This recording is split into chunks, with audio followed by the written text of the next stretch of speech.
parafraseando, acho que é engenheiro Leonardo Miranda. Eu sou Sérgio Frias. Inicialmente, vamos ao boa noite para o Rodrigo Alonso. Boa noite, Sérgio. Boa noite, Yuri. Boa noite, família vascaína, amigos casaquistas. Essa semana realmente está complicada, hein?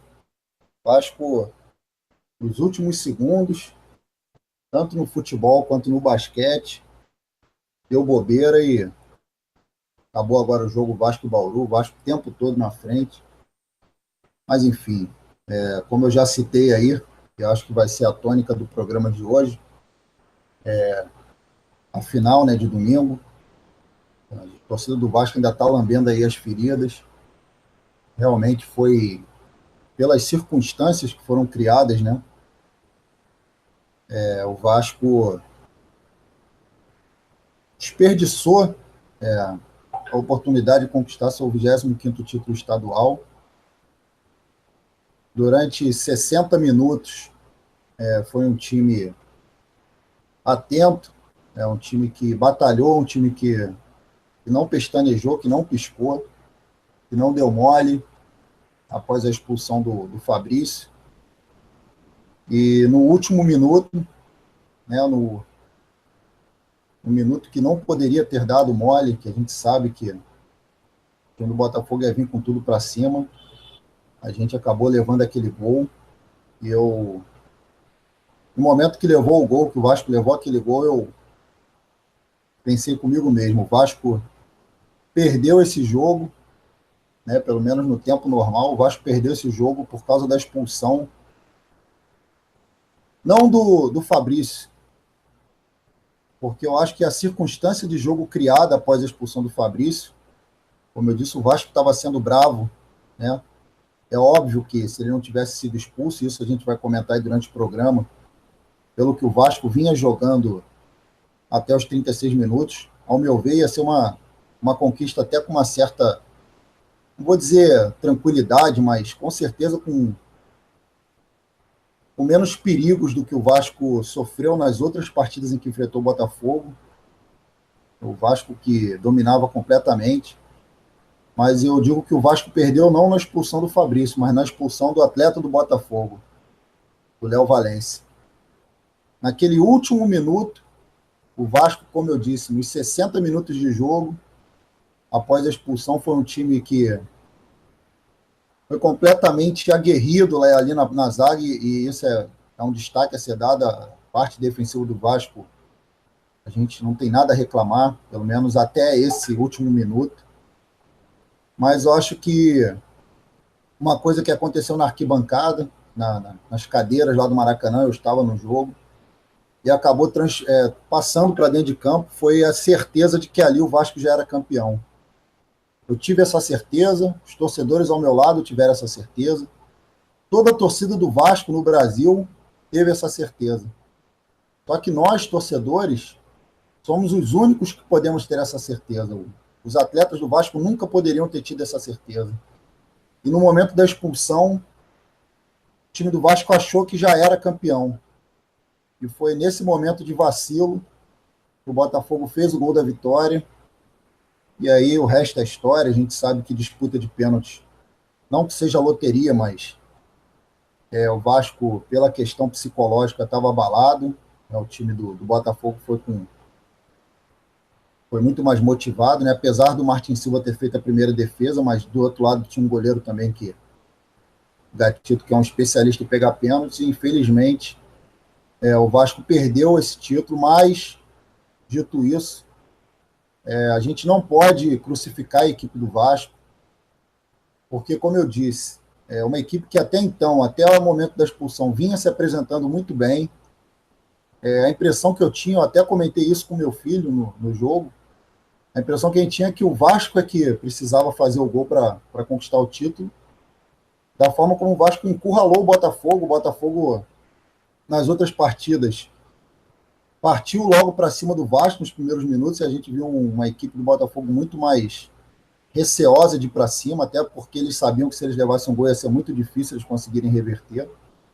E o Vasco jogando até com uma certa tranquilidade, mas infelizmente o Fabrício cometeu aquela infelicidade que, ao meu ver, é interpretativo. Eu acho que que não era lance para expulsão, mas o árbitro achou que era, e o Vasco teve que aí se virar. O Zé Ricardo ainda fez algumas substituições para tentar reverter um pouco essa situação. O Vasco conseguiu até jogar de igual para igual, então por isso que eu digo que não devemos crucificar. Foi uma equipe que foi muito brava, né? Você jogar 60 minutos com um a menos não é fácil, ainda mais numa final. E o Vasco conseguiu jogar de igual para igual, só que nesse minuto de vacilo acabou levando o gol e o Botafogo acabou sendo campeão. Isso a gente vai falar aí bastante durante o programa. Mas quero dizer que a gente não tem muito tempo para ficar se lamentando, não, porque domingo já começa o Campeonato Brasileiro, a gente vai pegar o Atlético Mineiro, é um jogo difícil, em casa, então o Vasco tem que ganhar. Vamos falar também do jogo contra o Cruzeiro, pela Libertadores, que aí sim o Vasco teve uma atuação, ao meu ver, digna, né? A gente, lógico, pelo resultado do primeiro jogo contra a Universidade do Chile, sabia que o Vasco poderia vencer e eu acho que era o melhor resultado, óbvio. A gente sabe que jogando contra o Cruzeiro lá não é fácil, mas era o melhor resultado para recuperar os pontos perdidos, mas no final das contas estamos empatados com eles, né? O Vasco e o Cruzeiro estão empatados no número de pontos. A Universidade do Chile empatou com o Racing, então também isso não deixou nenhum dos dois disparar muito na frente. Agora, dia 14, enfrentar o Racing e vamos, dia 14 não, dia 21, se não me falha a memória, vamos tentar ir a vitória lá na Argentina para poder recuperar os pontos perdidos e passar para o retorno, né, do grupo com uma tranquilidade maior.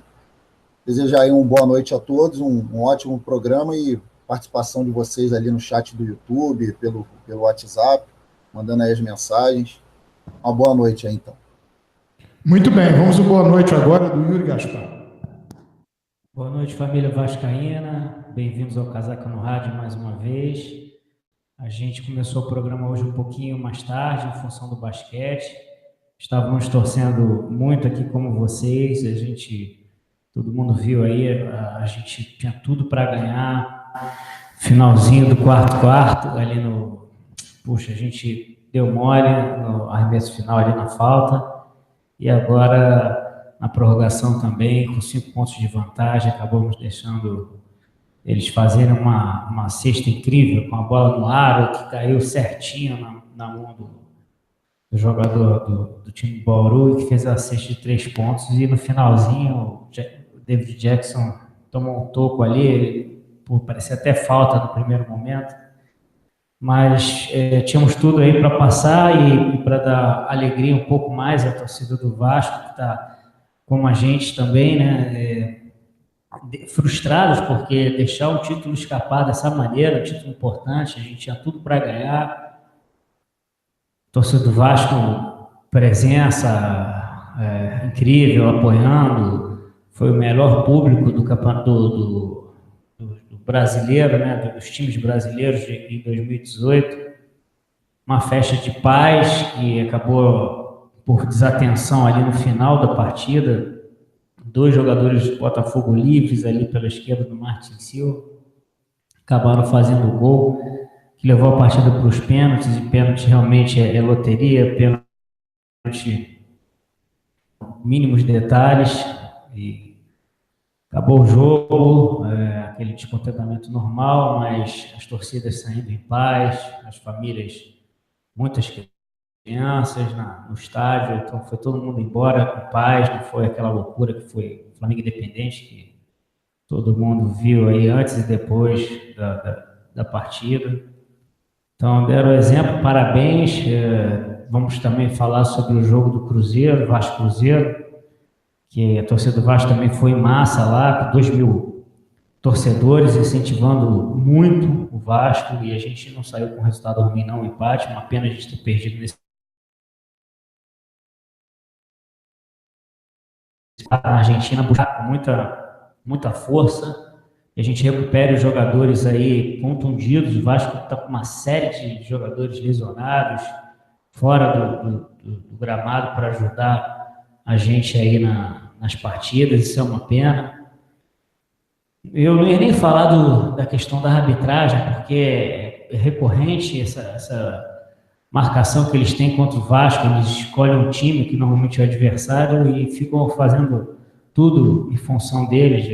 O jogo agora com o Botafogo foi um absurdo, essa expulsão sem cartão amarelo, diversas faltas revertidas, diversas faltas inventadas, jogo, sabe, mexendo nos nervos mesmo com todo o time. E, enfim, a gente tem que ficar atento porque o Campeonato Brasileiro está aí, né? A gente tem domingo já Vasco, Atlético Mineiro e São Januário. Então, vamos ficar atentos à arbitragem, demais essa arbitragem brasileira que sempre tem nos prejudicado. E vamos torcer, vamos bater poeira, sacudir a poeira. A gente, torcedor, realmente fica muito chateado, né? Por perder um título desse, mas a gente tem muita coisa pela frente, o Campeonato Brasileiro começando, Libertadores aí, a gente também precisando reverter resultado. Então, que os jogadores se restabeleçam, que fechem a corrente o mais rápido possível, antes até mesmo que a torcida, e que nos dê uma alegria nesse domingo. E hoje vamos falar de diversos assuntos. Espero que vocês aproveitem o Casaca no Rádio, tem feijoada, tem também a questão da reunião do Conselho Deliberativo e todo o prognóstico e a nossa continuação no Campeonato da Libertadores e o início do Campeonato Brasileiro. Então, desejo a todos uma boa noite. Não deixem de participar, como o Rodrigo falou, pelo chat do YouTube ou pelo WhatsApp do Casaca, que é o 971-693-694. Boa noite a todos. Ok, temos aí o boa noite do Rodrigo Alonso, do Yuri Gaspar, o assunto a partida Vasco-Botafogo do último domingo, o jogo de basquete que o Vasco acabou de perder contra a equipe do Bauru, incrivelmente, realmente com uma vantagem muito grande o jogo inteiro, mas no final acabou bobeando e perdeu a partida e está fora da NBB 2017-2018, 2017/2018, e agora é montar um time que se entrose para a próxima competição, 2018/2019, um time que, independentemente dos nomes, o Vasco tinha muitos nomes qualificadíssimos para essa competição, que possam render em campo, em quadra. Você não pode ter um atleta com a qualidade do David Jackson errando de forma primária como errou hoje, cometendo uma falta 3 segundos do fim, num lance de 3, quando o Vasco vencia por 3 pontos.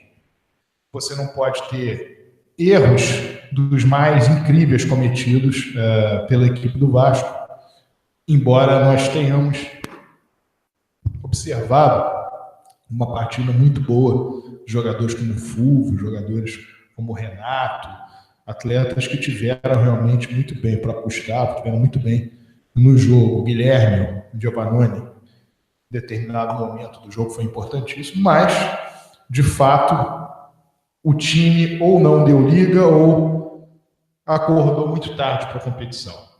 E é fato que era melhor do que o Bauru, poderia passar de fase, não se sabe o que poderia acontecer lá na frente, mas o importante é que se tenha uma mentalidade no Vasco de manutenção do basquete e a tentativa efetiva de que o clube possa brigar nas cabeças para a NBB 2018/2019.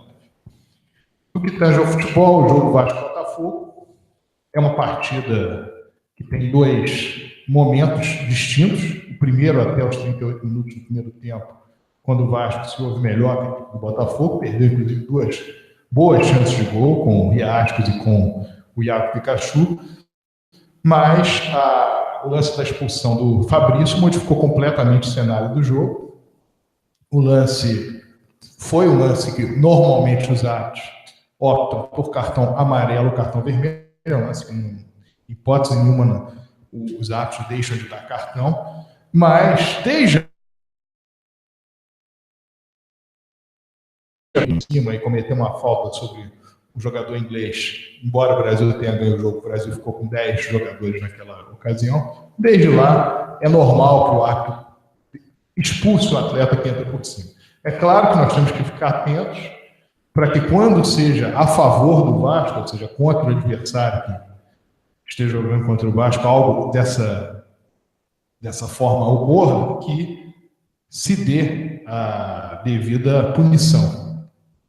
Sobre o restante da partida, o Vasco passou a jogar recuado, claramente recuado, fundamentalmente no segundo tempo. A primeira substituição que foi feita nos pareceu correta, o Evander estava mal no jogo, foi posto o André Rios. Pode-se discutir a segunda substituição sobre a questão do Pikachu não ter sido feito a troca simples do Pikachu pelo Rafael Galhardo, que não se ouve bem na partida. Mas houve a opção pelo R.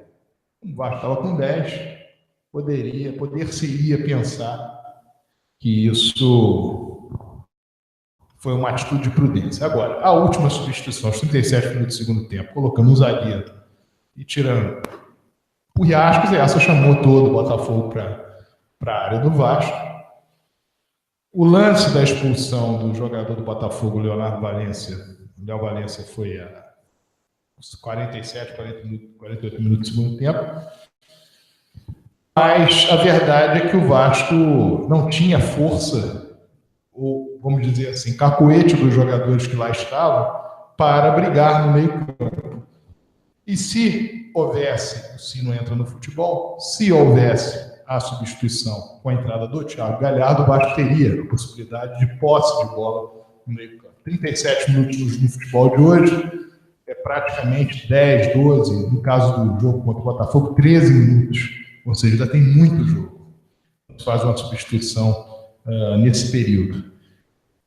E o que eu gostaria, entendendo que o Zé Ricardo é um treinador com muita capacidade, é que ele efetivamente aprendesse. Ano passado ele era treinador do Flamengo. O Flamengo, nos últimos minutos contra o São Lourenço, nos últimos 10 minutos, o Flamengo ficou todo atrás até tomar o gol. Tomou o gol aos 46,5 do segundo tempo. O Vasco, esse episódio do jogo de domingo, o Vasco ficou... Claro que estava recuado por uma questão de necessidade, mas a substituição do Riascos pelo Ricardo, e não é culpa do Ricardo, não é questão da qualidade do Ricardo, não se discute isso, até no lance do gol, a primeira travada na bola que impede o gol marcado pelo Botafogo é dele. Mas a questão é que ele não tem essa característica. O Vasco passou a não ter jogadores para combater no meio-campo. E isso, evidentemente, que empurrou mais o time do Vasco para dentro da sua própria área e chamou mais o Botafogo. Tanto que com 10 contra 10, o jogador do Botafogo não tinha mais aquela vantagem, como não haviam jogadores de combate, o jogador do Botafogo teve a condição de avançar e levantar a bola para a área sem nenhum tipo de problema. Então, esse tipo de análise deve servir para o futuro, porque quando se perde um campeonato dessa maneira, que estava praticamente ganho, era a última bola, nós buscamos culpados. E é, acima de tudo, uma fatalidade você tomar um gol no último lance da partida, porque esse gol poderia ter acontecido. Quantas bolas o Botafogo levantou na área no jogo? Logo na última, acabou saindo o gol. Mas é preciso que algumas lições sejam tomadas.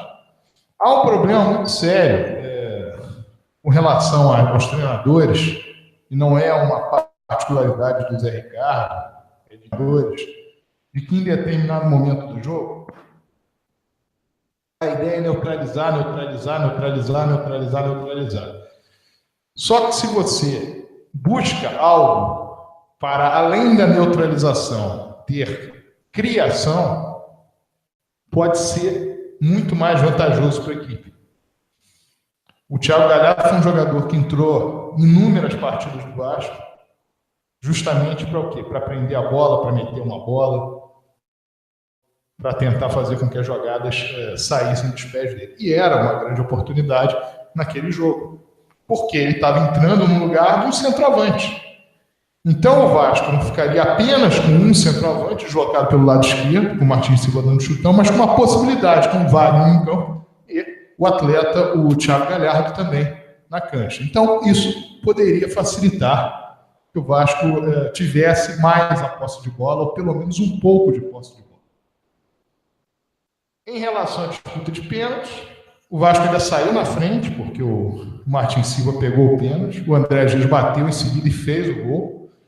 Mas no momento em que o Botafogo teve a primeira oportunidade de ganhar o campeonato, foi quando ele fez a sua quinta cobrança e abriu 4-3, a pressão foi toda em cima do Henrique, e o Henrique não conseguiu marcar o gol. O Gatito Fernandes é um bom goleiro, como também é o Martin Silva, um bom pegador de pênalti, como também é o Martin Silva, e o Botafogo acabou levando o título, que o Vasco agora vai ter que passar a borracha, afinal o título não é dele, e pensar em termos de Campeonato Brasileiro, que começa no fim de semana, e em termos de Taça Libertadores, na semana que vem tem outro jogo contra o Racing. Infelizmente, durante a semana, a equipe perdeu o Paulinho, é um jogador que estava realmente em grande ascensão, deve ficar parado por cerca de 3-4 meses, deve voltar depois da Copa do Mundo. O Vasco tem outros jogadores, devem voltar um ou outro em um mês, o outro em 2 meses, o outro em 3 meses, mas são jogadores importantes, o Breno, o Kelvin, o Ramon e o próprio Paulinho. Mas esse período agora do Campeonato Brasileiro é importante que o time inicie bem, ou pelo menos razoavelmente bem. É claro que quando ele estiver com essas peças todas aptas a jogo, aptos a jogar, inclusive o próprio Rildo, que teve a sua suspensão diminuída, é óbvio que a força do time aumentará. Nós dissemos aqui há 3 ou 4 semanas que há necessidade de algumas contratações. A lateral direita, o Rafael Galhardo teve várias oportunidades, melhorou um pouco em relação ao início do ano, melhorou, mas é um jogador confiável para jogar o Campeonato Brasileiro. Nessa função, o Vasco hoje tem o Rafael Galhardo e tem o Iago Pikachu.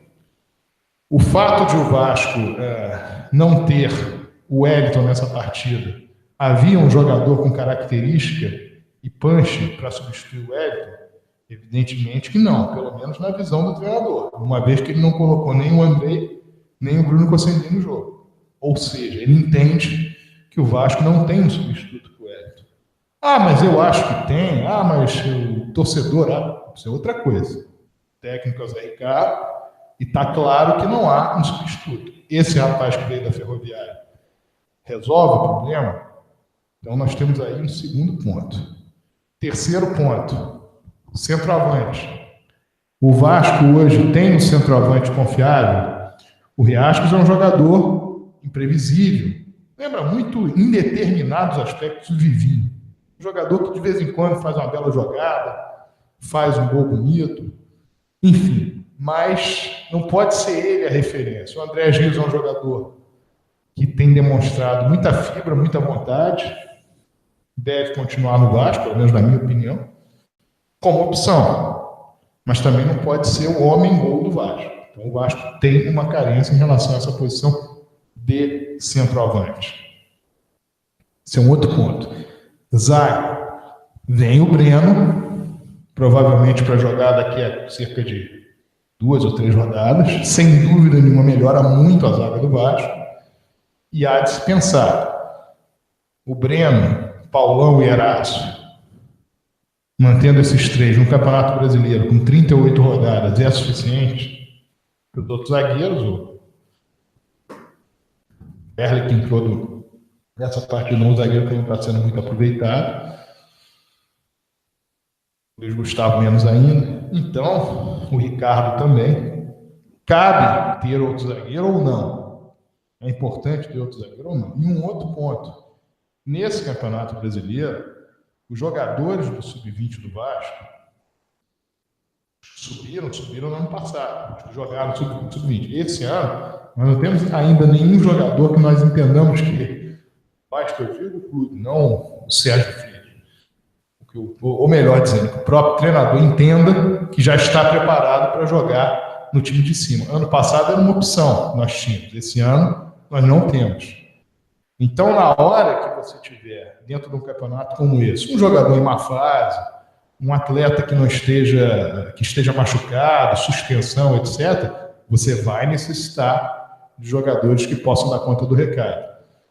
O Wagner é um jogador que atuou muito bem nesse jogo contra o Botafogo, perdeu ali uma última bola que foi para a lateral, que se talvez ele tivesse prendido, não houvesse a possibilidade do Botafogo armar a jogada, mas tem o Giovanni Augusto machucado muitas vezes. Qual é a outra opção que nós temos ali para armação de jogo? O Evander é um jogador que está preparado, nós esperamos que ele estoure no Campeonato Brasileiro, mas esse ano ele não conseguiu ainda fazer atuações que deem conta do recado. Mais ou menos por aí. O De Sábato é um jogador importante no elenco, mas um jogador que provavelmente também vai ter problemas com suspensão, vai ter problemas com cartão amarelo, isso é absolutamente natural. O Campeonato Brasileiro tem 38 rodadas. Há um substituto para esse jogador, se ele sai do time, isso tem que ser visto. Então, esse tipo de análise precisa ser feito e identificado por parte da direção do Vasco a necessidade de se ter opções com relação a substituições que serão comuns dentro do Campeonato Brasileiro. É um campeonato difícil, é um campeonato duro, é um campeonato que dura cerca de 8 meses. Nesse ano, muitos jogos seguidos nós teremos. Por quê? Por causa da Copa do Mundo. Em determinado momento do campeonato, o time tem que estar rigorosamente encaixado, ou pelo menos mais bem encaixado possível, para poder fazer frente aos desafios que virão. Lembrando ainda que a Libertadores da América. Lembrando ainda que o Vasco, no segundo semestre, atua numa Copa do Brasil. Tudo isso precisa ser levado em consideração. Então, a questão é contratar bem nesse período para que haja opções. O time do Vasco pode ser um time bastante funcional no Campeonato Brasileiro.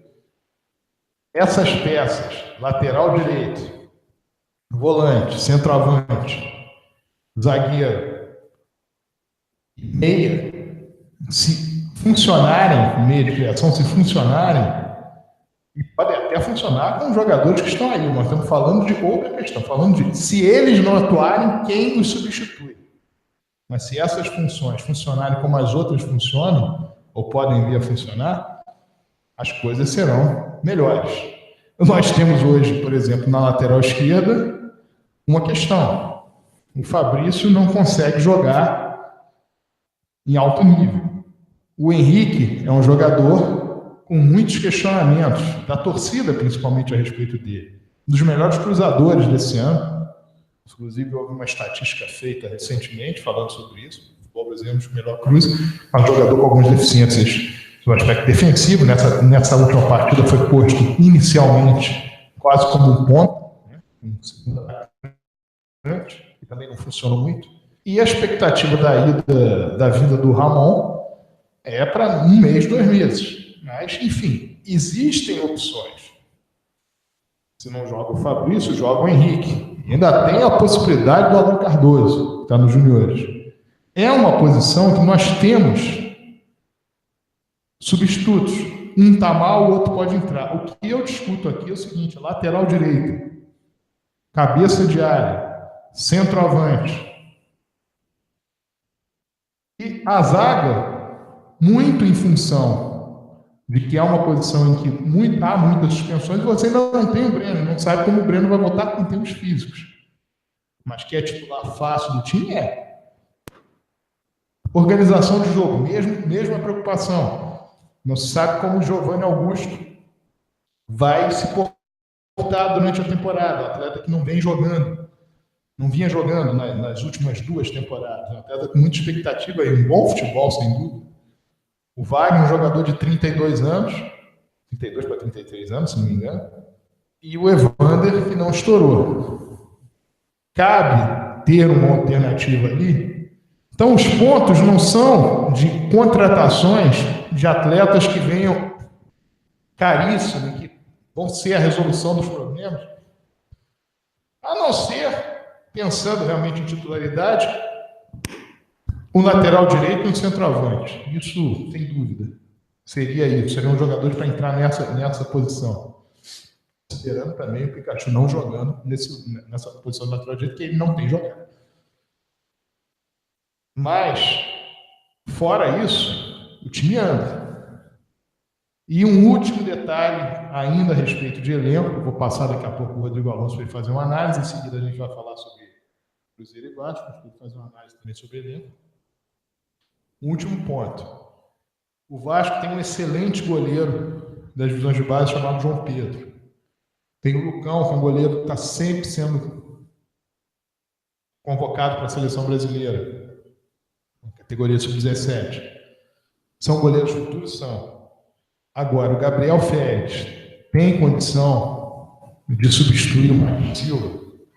Ou é melhor nós termos um goleiro, ou levarmos o João Pedro a ser o goleiro reserva imediato do Marquinhos Silva? Ok, vamos dar toda a força para ele, para que ele defenda o gol do Vasco. Ou tragamos um goleiro que tenha currículo, que tenha capacidade para, na ausência do Marquinhos Silva, agarrar. O Campeonato Brasileiro não é um campeonato em que o melhor time ganha, o melhor time chega. Ou os melhores times ganham, os melhores times chegam. São os melhores elencos. Porque você pode ter um time que funcione muito bem, mas como o campeonato é muito longo, muita coisa acontece, dificilmente você mantém esse time jogando 6, 7, 8, 9 partidas seguidas. Então você tem que ter um elenco equilibrado. Não precisa ser um elenco milionário, precisa ser um elenco equilibrado. Mas se você tiver um elenco milionário, é melhor. Mas pela situação financeira que o Vasco vive, você tem que ter um elenco funcional. Falta isso no Vasco hoje. O Vasco tem carências de elenco. O Vasco tem jogadores no elenco que eles, por mais que se questionem alguma coisa sobre eles, acabam se tornando insubstituíveis quando você vê a qualidade do reserva. Esse é um problema. E às vezes também não é a qualidade do reserva, às vezes é aquilo que o reserva está jogando. Eu acho louvável, entendo como louvável o Zé Ricardo pedir a torcida para ter paciência com o Rafael Galhardo, para ter paciência com o Fabrício. São jogadores que não vinham atuando, que estão voltando a atuar nesse ano. Claro que isso pode ter. Mas, no momento em que você não tenha, por parte deles, um futebol convincente, que eles possam ser substituídos por outros atletas.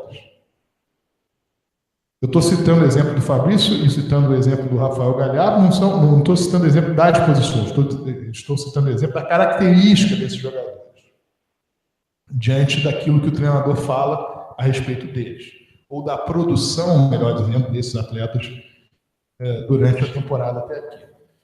Então, há como fazer uma bela campanha no Campeonato Brasileiro. Passando o Vasco dessa fase da Libertadores, que vai ser uma guerra, vai ser difícil, mas o jogo contra o Cruzeiro mostrou que o Vasco tem condição. Esse time reforçado pode chegar na Libertadores? Pode. Pode chegar na Copa do Brasil? Pode.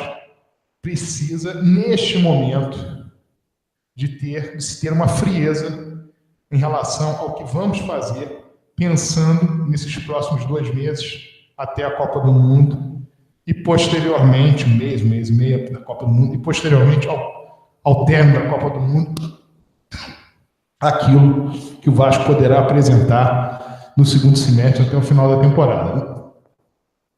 Mais uma vez, lembrando que o segundo semestre será extremamente complicado em relação ao número de jogos que o Vasco terá que fazer.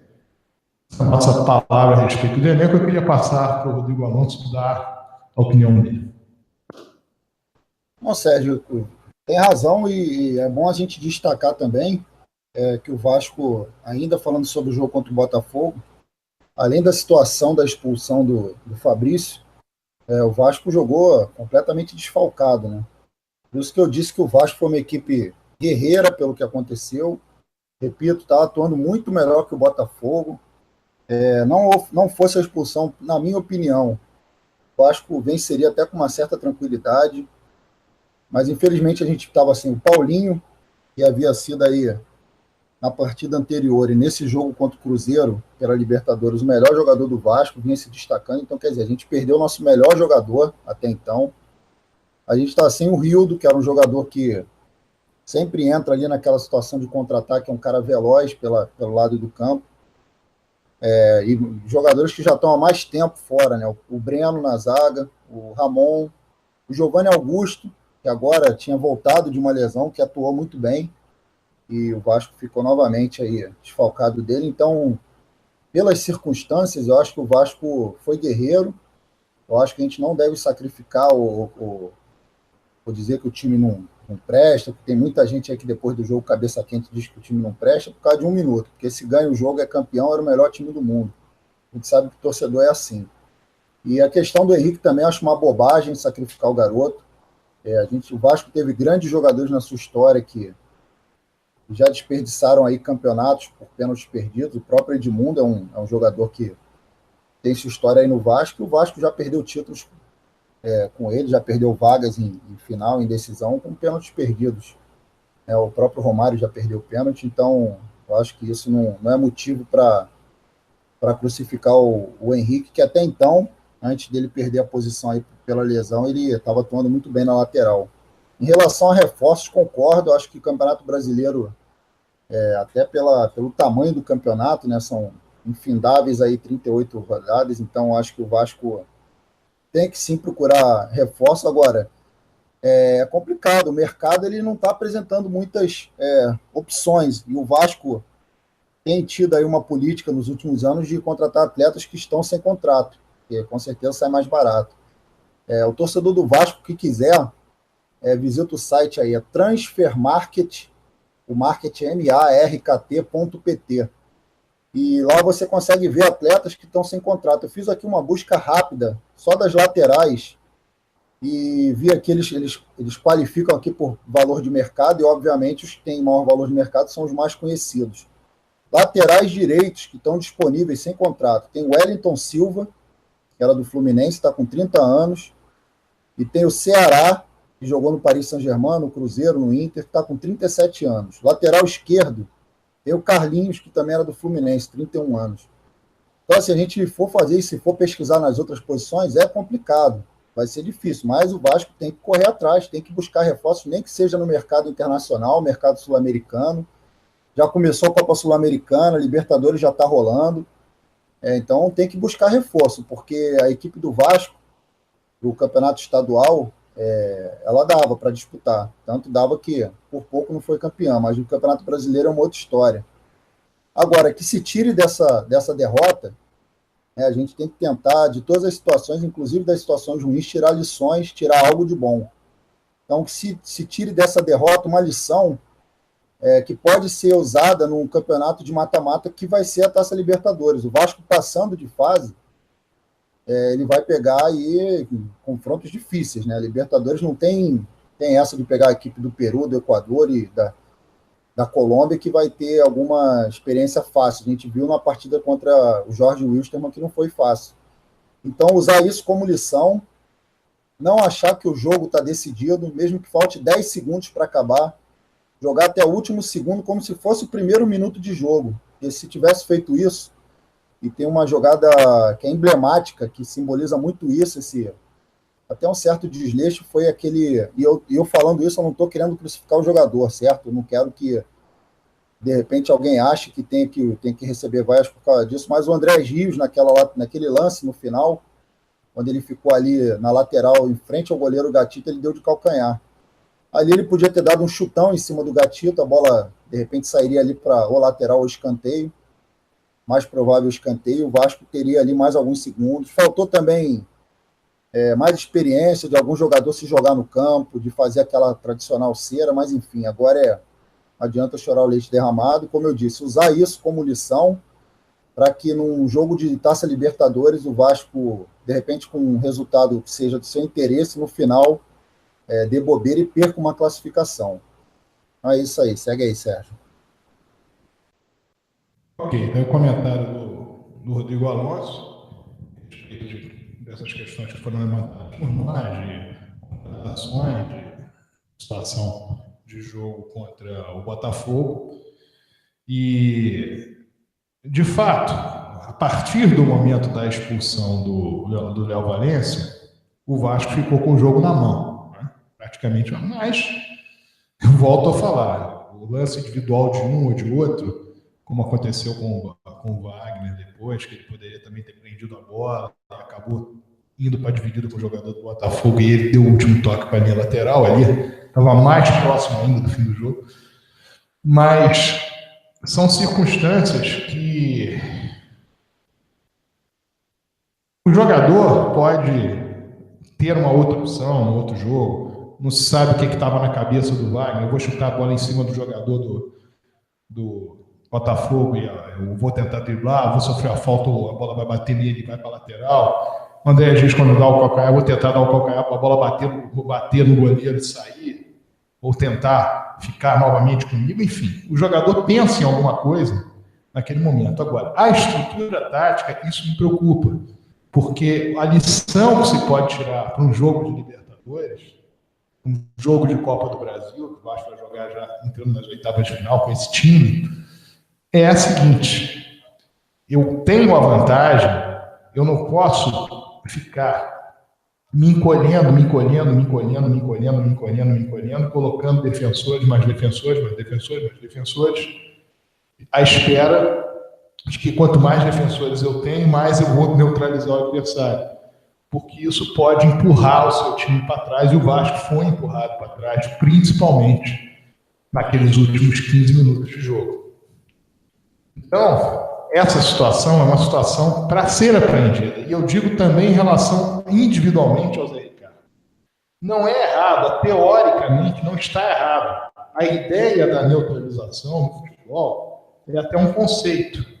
Mas o que se pode pensar, principalmente em relação ao futebol brasileiro, é que se você tem um jogador, e o futebol brasileiro tem muitos, e tem a possibilidade de ter a bola, reter a bola, conseguir que haja alguma possibilidade de jogada de contra-ataque, se torna mais eficiente, muitas vezes, do que mais um defensor para você ficar encolhido. Então, o fato de o gol ter saído aos 49 minutos do segundo tempo leva ao raciocínio de que o jogador no minuto anterior, o jogador 30 segundos antes. Mas a estrutura, ela se mostrou falha no momento em que uma bola levantada na área, o Vasco tinha 4 zagueiros em campo, uma bola levantada para a área, há o primeiro corte do Paulão, a bola sai da risca da grande área praticamente, vai para o lado direito, do lado esquerdo vai para o meio, do meio tem um deck e aparece um outro jogador do lado direito, solto para fazer o gol. Nós tínhamos 4 backs. 4. Estou falando de uma jogada em que você não viu os 4 backs. Então, e ao mesmo tempo você não os viu na marcação do meio-campo. Tanto que a bola foi levantada até com certa tranquilidade. Então, havia uma desorganização. Esse ponto precisa ser visto e para a carreira do Zé Ricardo,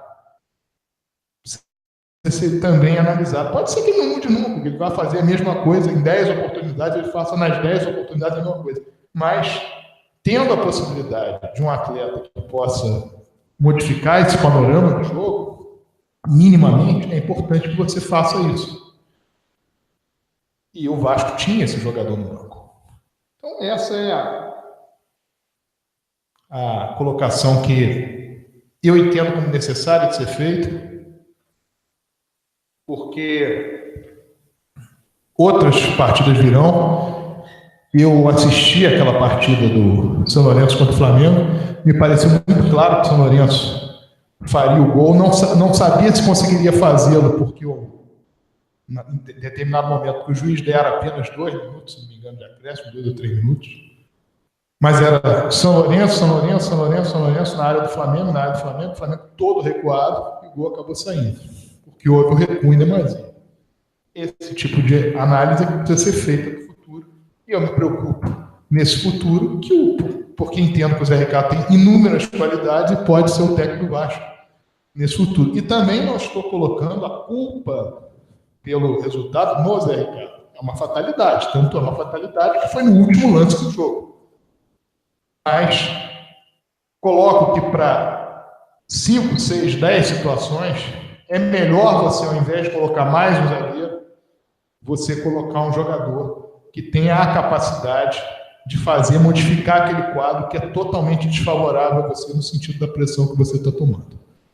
Bom, vamos falar agora sobre Taça Libertadores da América, partida do Vasco contra o Cruzeiro na última quarta-feira.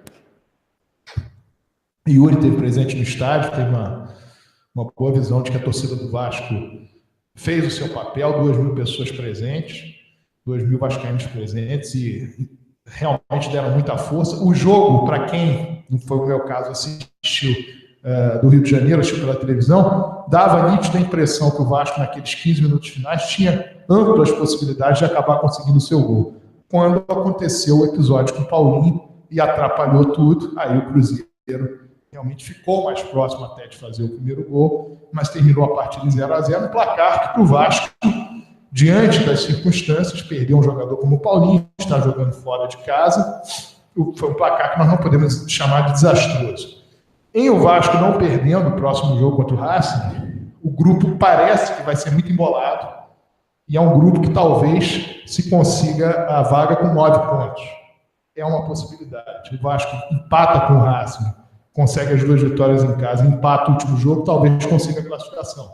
Matematicamente não podemos afirmar isso hoje, mas nos parece um grupo muito equilibrado. Tão equilibrado que na segunda rodada houve 2 empates. Em o Vasco empatando com o Racing, o Vasco vai ficar distante do Racing 3 pontos e pode tirar essa distância justamente no jogo que tem em casa. Com o Cruzeiro e a equipe chilena, dependendo do resultado, se o Cruzeiro não tiver um resultado favorável, ele fica 3 pontos atrás do Cruzeiro, ele pode também tirar essa diferença contra o próprio Cruzeiro. No caso de um empate, vai poder tirar a diferença do Cruzeiro e da equipe chilena. No caso de uma vitória da equipe chilena, que joga em casa, seria realmente aquele clube que estaria muito distante do Vasco. Somaria 7 pontos contra 2. Então, em não havendo uma vitória da equipe chilena contra o Cruzeiro, nós podemos dizer que o Vasco está rigorosamente no páreo, considerando que ele vença as suas 2 partidas dentro de casa. E aí vai para a última rodada. Na época, saberemos com que resultado vai precisar. É um grupo que deve ser resolvido, caso não haja derrotas dos brasileiros nesses 2 jogos, né? Porque isso distanciaria muito as 2 equipes, o Racing e a equipe chilena, do próprio Vasco e do próprio Cruzeiro, que ficaria uma diferença realmente muito grande. O Racing abriria 6 pontos do Vasco e a Universidade do Chile também 6 pontos, tanto do Vasco como do próprio Cruzeiro. Não havendo esses resultados, é um grupo emboladíssimo no segundo turno. Porque no segundo turno, o Cruzeiro joga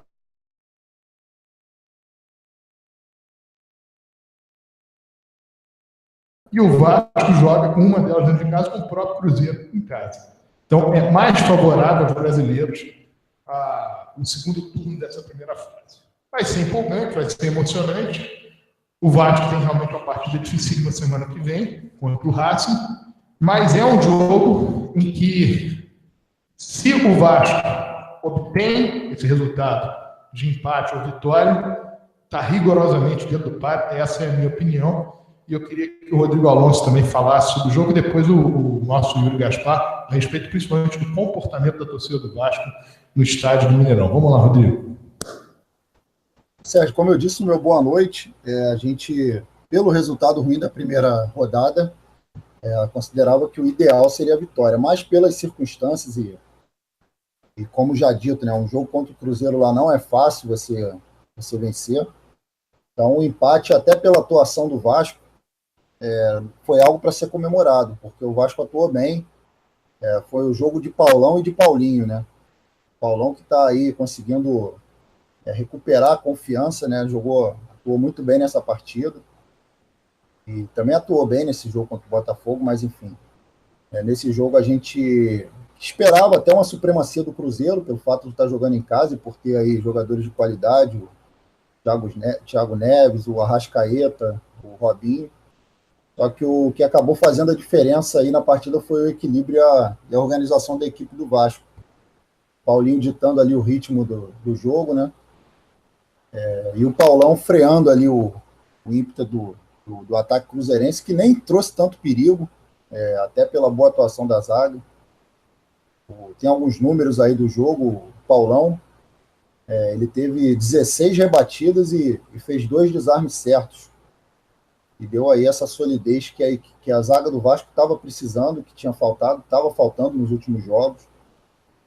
E tirando esse 1 minuto de apagão contra o Botafogo, acho que a zaga do Vasco fez bem o seu trabalho nesses 2 jogos. Esse jogo contra o Cruzeiro, como o Sérgio falou aí, o empate não foi de todo ruim. O Vasco está empatado em número de pontos com o Cruzeiro, cada um com um jogo em casa e um jogo fora. O empate da Universidade de Chile com o Racing também ajudou. A gente vai ter esse jogo aí contra o Racing da Argentina.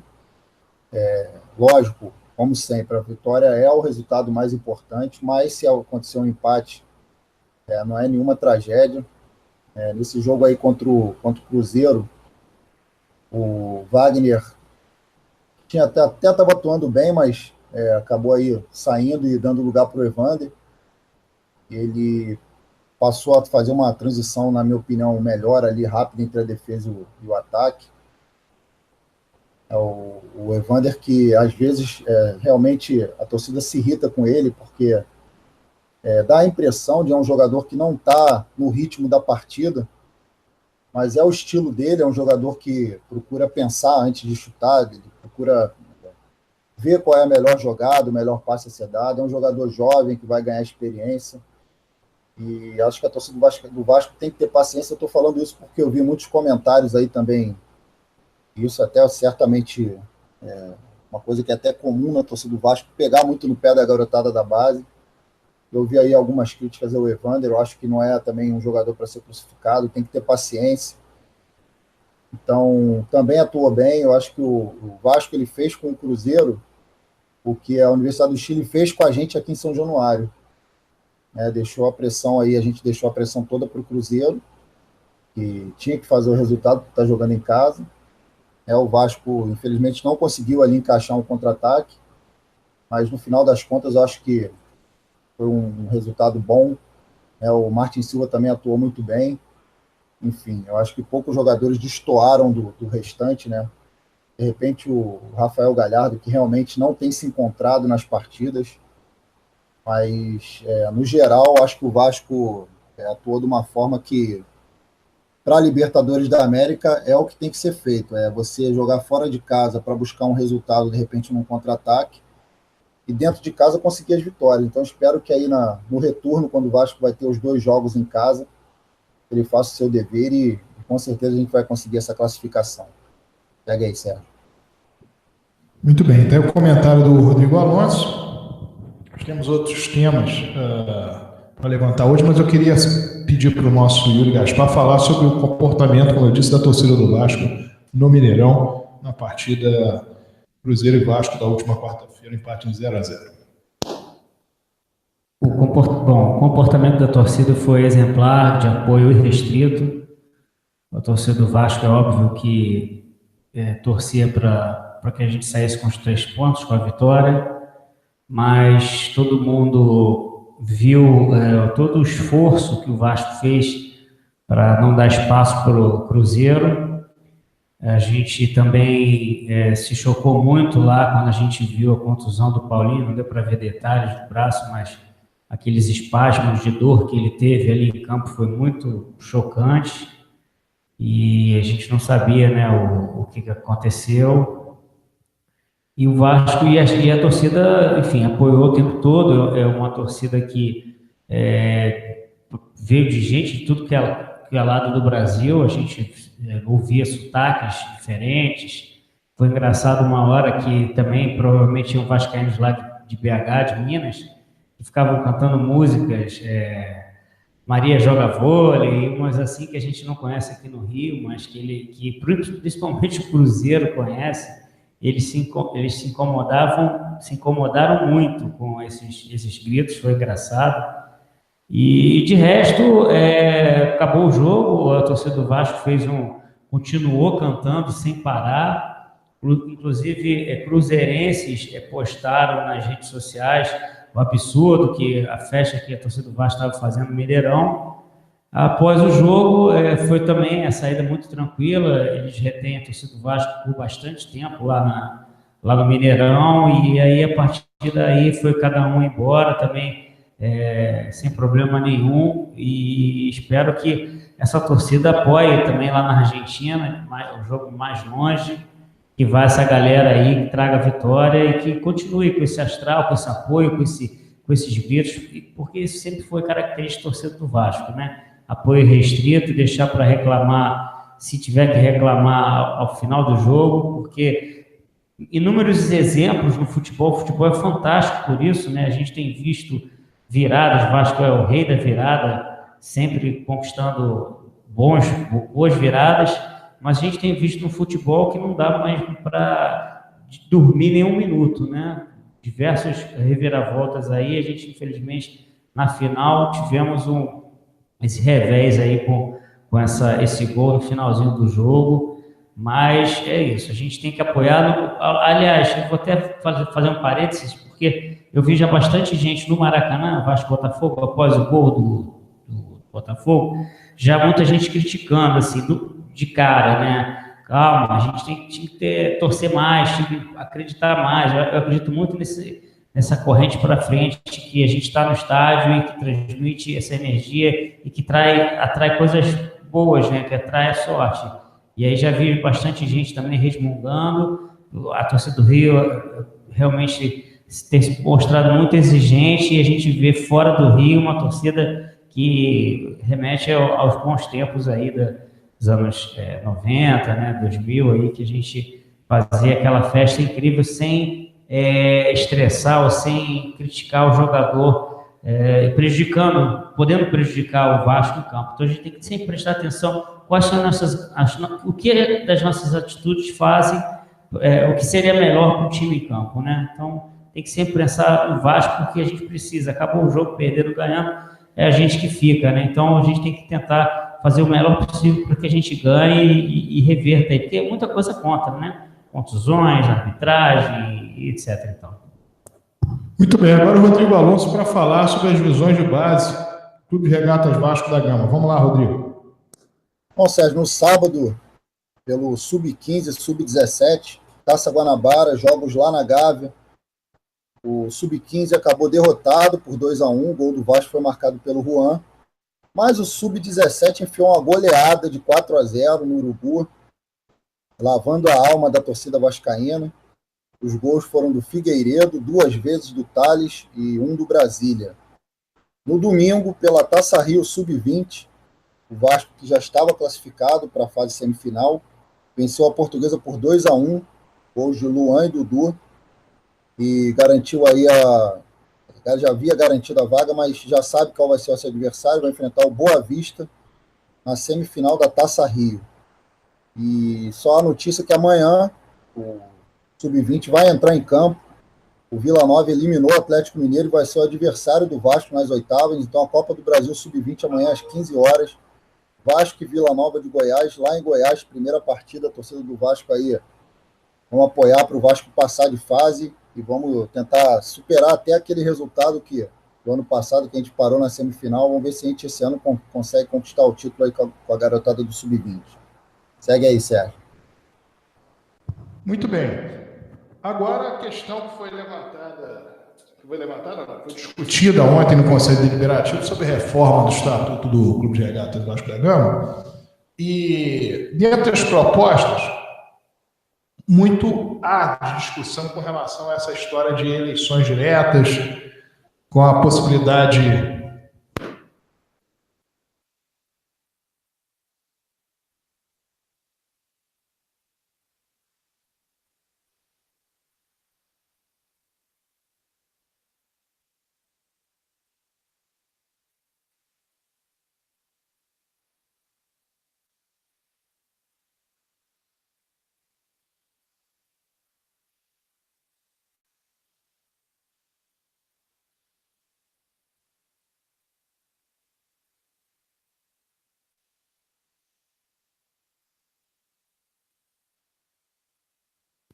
Perdão, houve um pequeno problema aqui, já resolvido.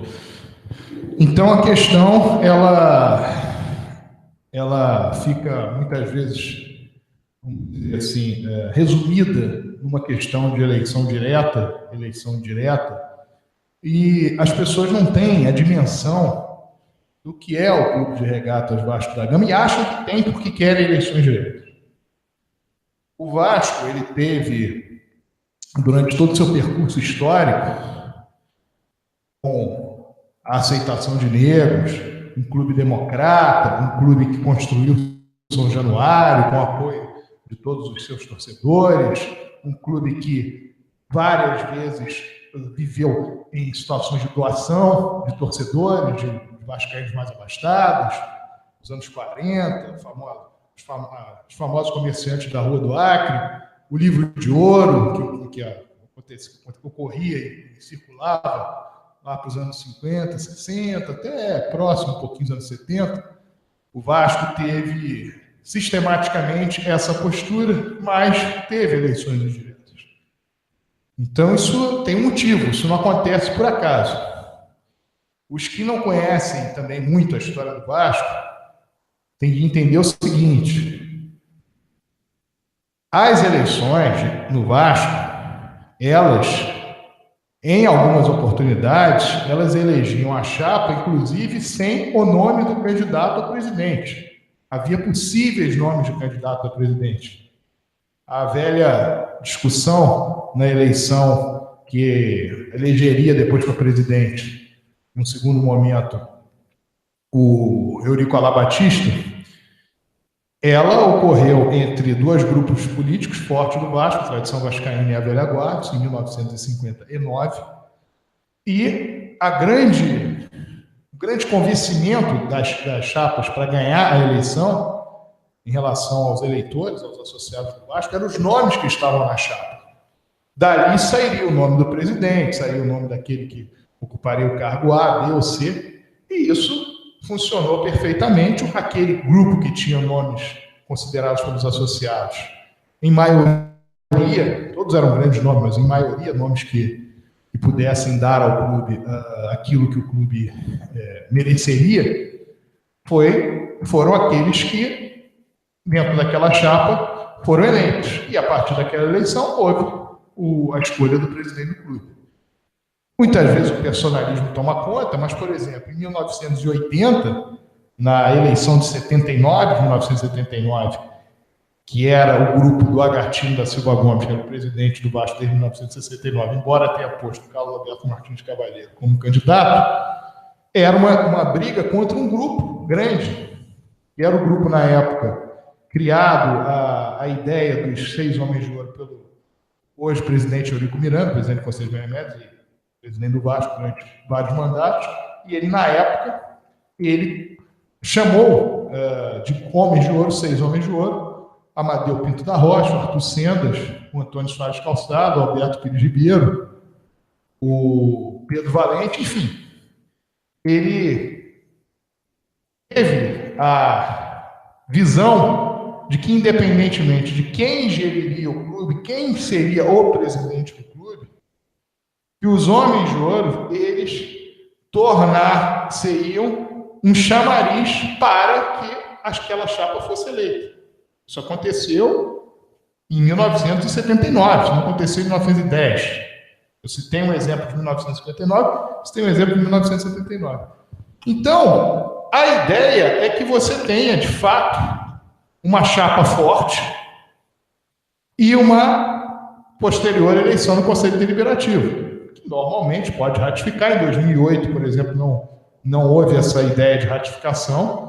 O Conselho de Beneméritos, em maioria, entendeu que o Amadeu Pinto da Rocha deveria ser o presidente do Vasco, não o Roberto Dinamite, aquela famosa eleição de urnas eletrônicas, que não teve, o resultado saiu, depois a urna nunca mais foi vista, né, para se conferir nada, mas foi aquilo. O Conselho de Beneméritos, em maioria, entendeu que não deveria ser o Roberto Dinamite o presidente. E se os conselheiros eleitos tivessem a mesma postura, o Vasco teria deixado de sofrer o que sofreu em cerca de 6 anos e 5 meses, porque aquilo deu oportunidade ao Roberto Dinamite depois de uma reeleição, e o que se viu no Vasco naquele período: 2 rebaixamentos, obra de dívida, tudo aquilo que nós já falamos, né? Perda de taças contra todos os adversários do Rio de Janeiro, um título carioca, Remo em terceiro lugar, patrimônio largado, basquete adulto inexistente,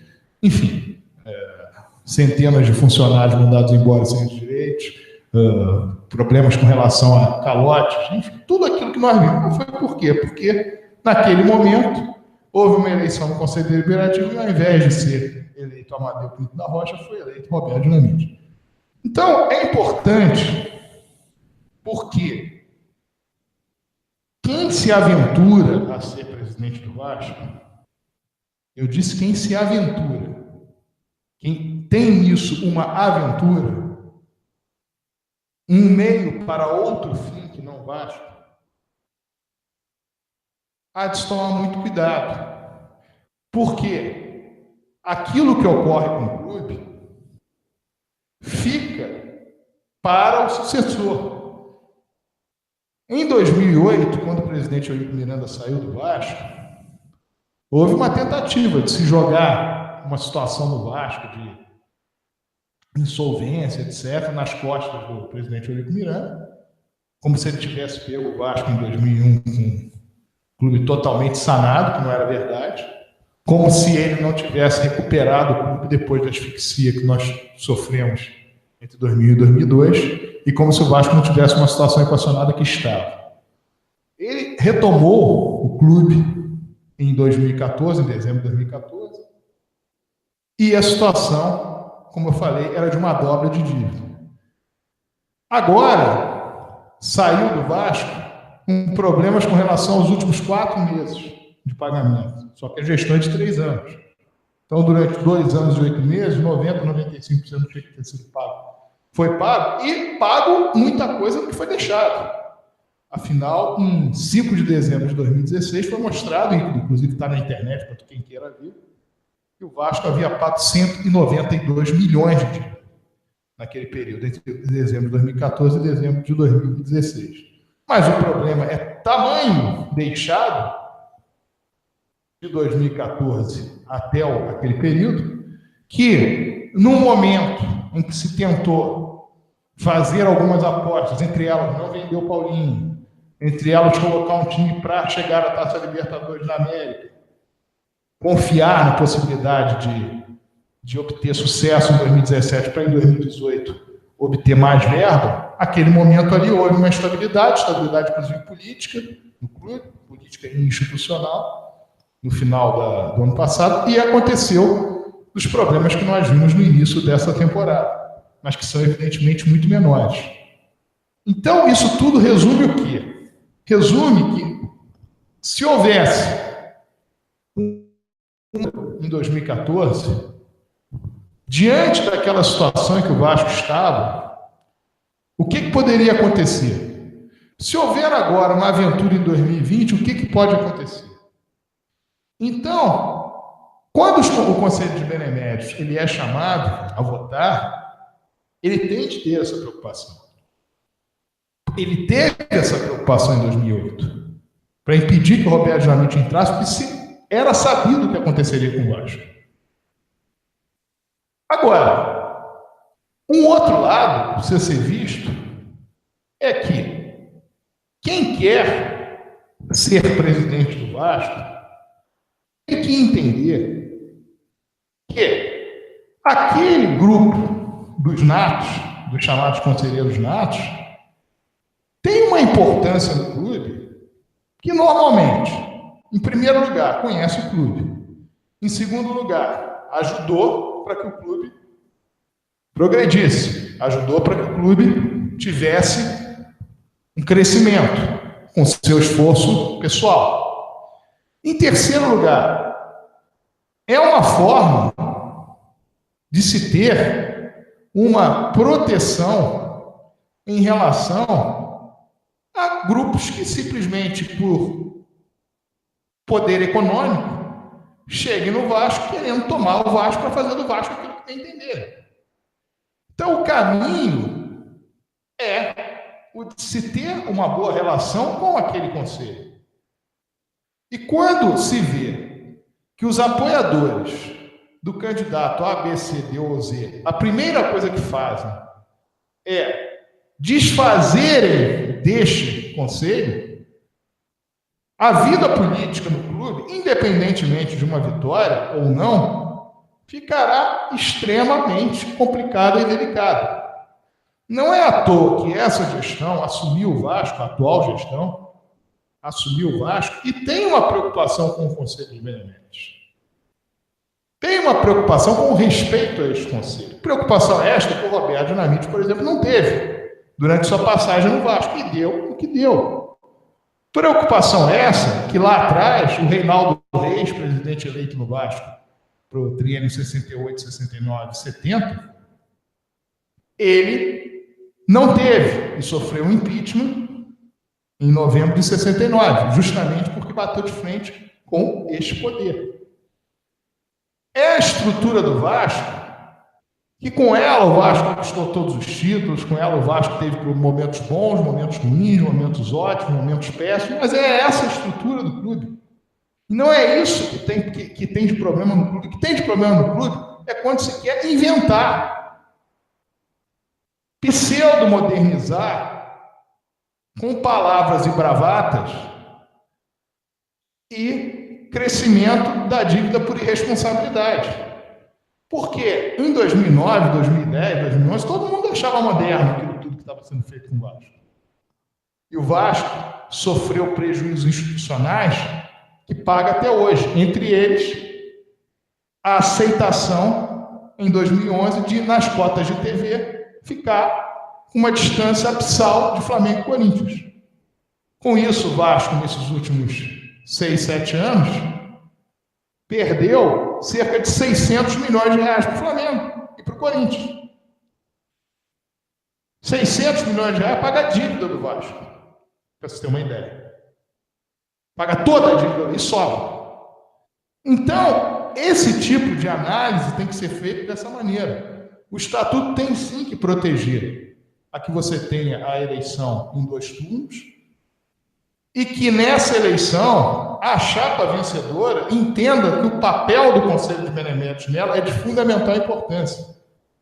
O despreparo absoluto, total e quase que inacreditável do candidato que perdeu a eleição no Conselho Deliberativo se dá no momento em que ele chama um senhor de 94 anos de idade, que hoje no Vasco tem o voto dele, talvez de mais 1 ou 2, para tentar ganhar a eleição, tentar trazer um grupo de pessoas para ganhar a eleição, ele achando isso. Isso é um completo desconhecimento do Vasco, completo desconhecimento de como o Vasco funciona, que foi o mesmo desconhecimento mostrado quando, antes da eleição, se disse já presidente do Vasco.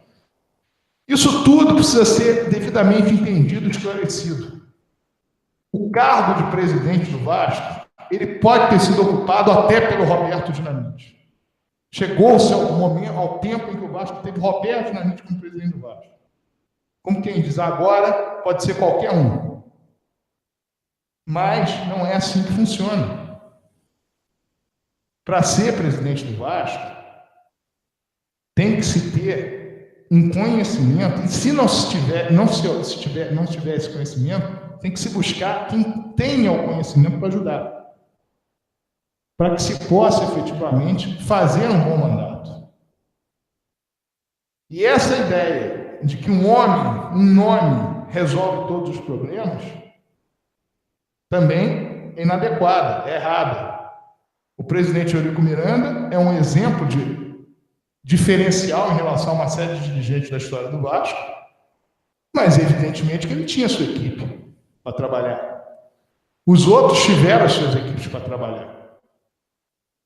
Tudo isso precisa ser devidamente verificado. Então, as propostas que são feitas para a reforma do Estatuto, evidentemente o Estatuto do Vasco precisa ser reformulado para que se consiga se adequar à própria legislação vigente. Algumas normas já foram até adequadas, como, por exemplo, a possibilidade de uma única recondução para o cargo de presidente do clube.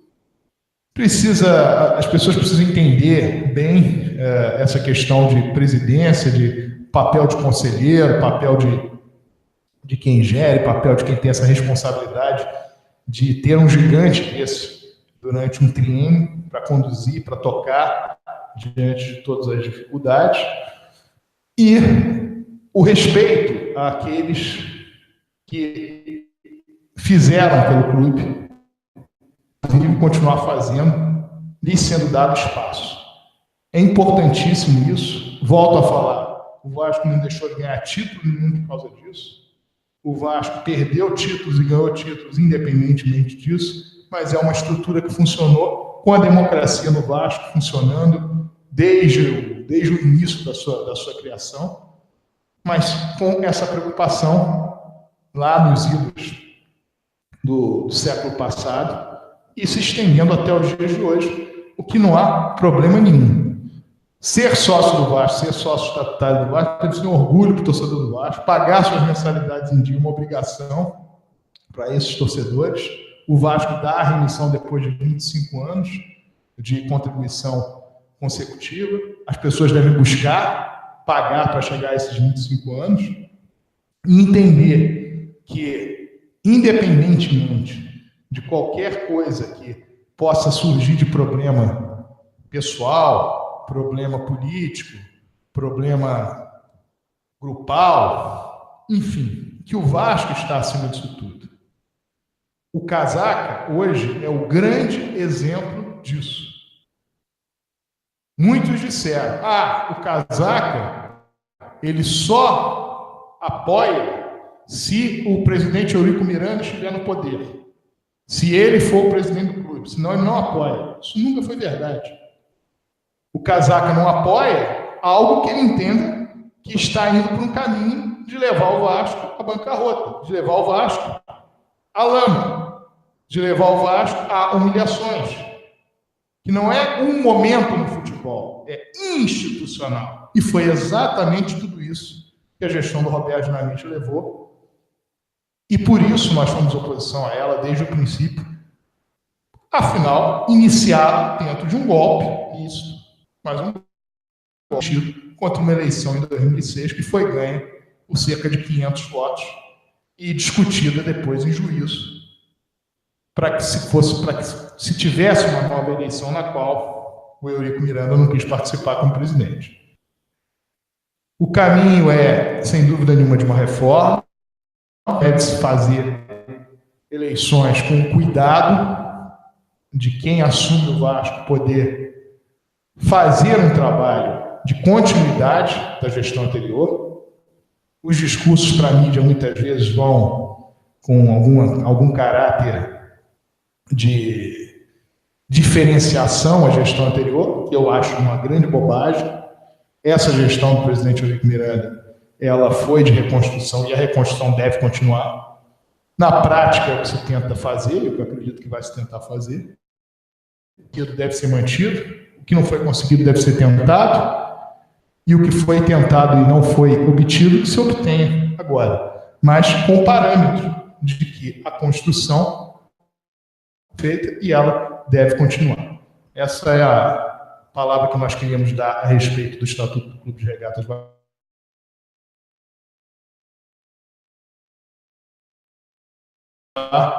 para ele falar rapidamente sobre os esportes outros que não o futebol do Clube de Regatas Vasco.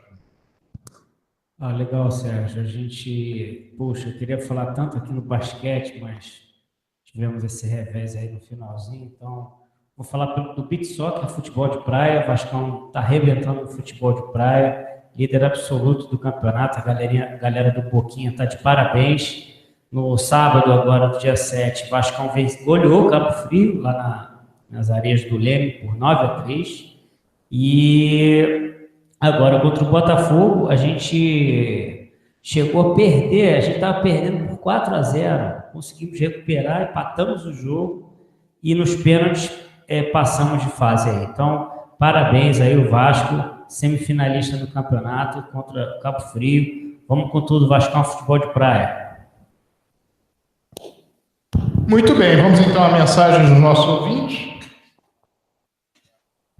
Sim, me lembrou aqui o Yuri, que nós tivemos a feijoada no último sábado, dia 7 de abril, uma data que todos sabem, que é a data da resposta histórica, a maioria dos torcedores do Vasco sabe, a data da resposta histórica foi feita na ocasião, quando a MEA, que já havia sido criada, a princípio convidava o Vasco, convidava os grandes clubes do Campeonato Carioca do ano anterior, e em meio ao convite surgiu uma exigência que foi devidamente refutada pelo Vasco, que era da exclusão dos jogadores negros analfabetos do clube, e que, em sendo refutada pelo Vasco, o Vasco imediatamente saiu daquela liga na MEA e passou a disputar, foi disputar, melhor dizendo, o campeonato de 1924 no esporte terrestre, que foi exatamente a liga que fez o Campeonato Carioca de 1923, tornando o Vasco, em 1924, campeão. Junto com o Vasco foi o Andaraí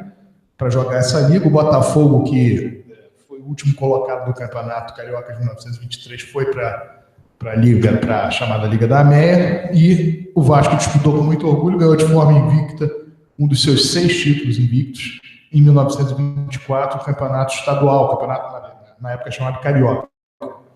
E essa resposta histórica faz mais um aniversário, como houve nesse dia 7 de abril, e foi feita uma feijoada no ginásio, naquele ginásio, na quadra externa, não no ginásio. Na quadra externa foi feita a feijoada, nós tivemos a oportunidade de comparecer, o presidente do clube, o presidente do Conselho Deliberativo, o presidente do Conselho Fiscal, o presidente do Conselho de Beneméritos do Clube de Regatas Vasco da Gama estiveram presentes na reunião, na confraternização, e nesta ocasião comemorou-se então um clima bastante amistoso, saudável, música, alegria,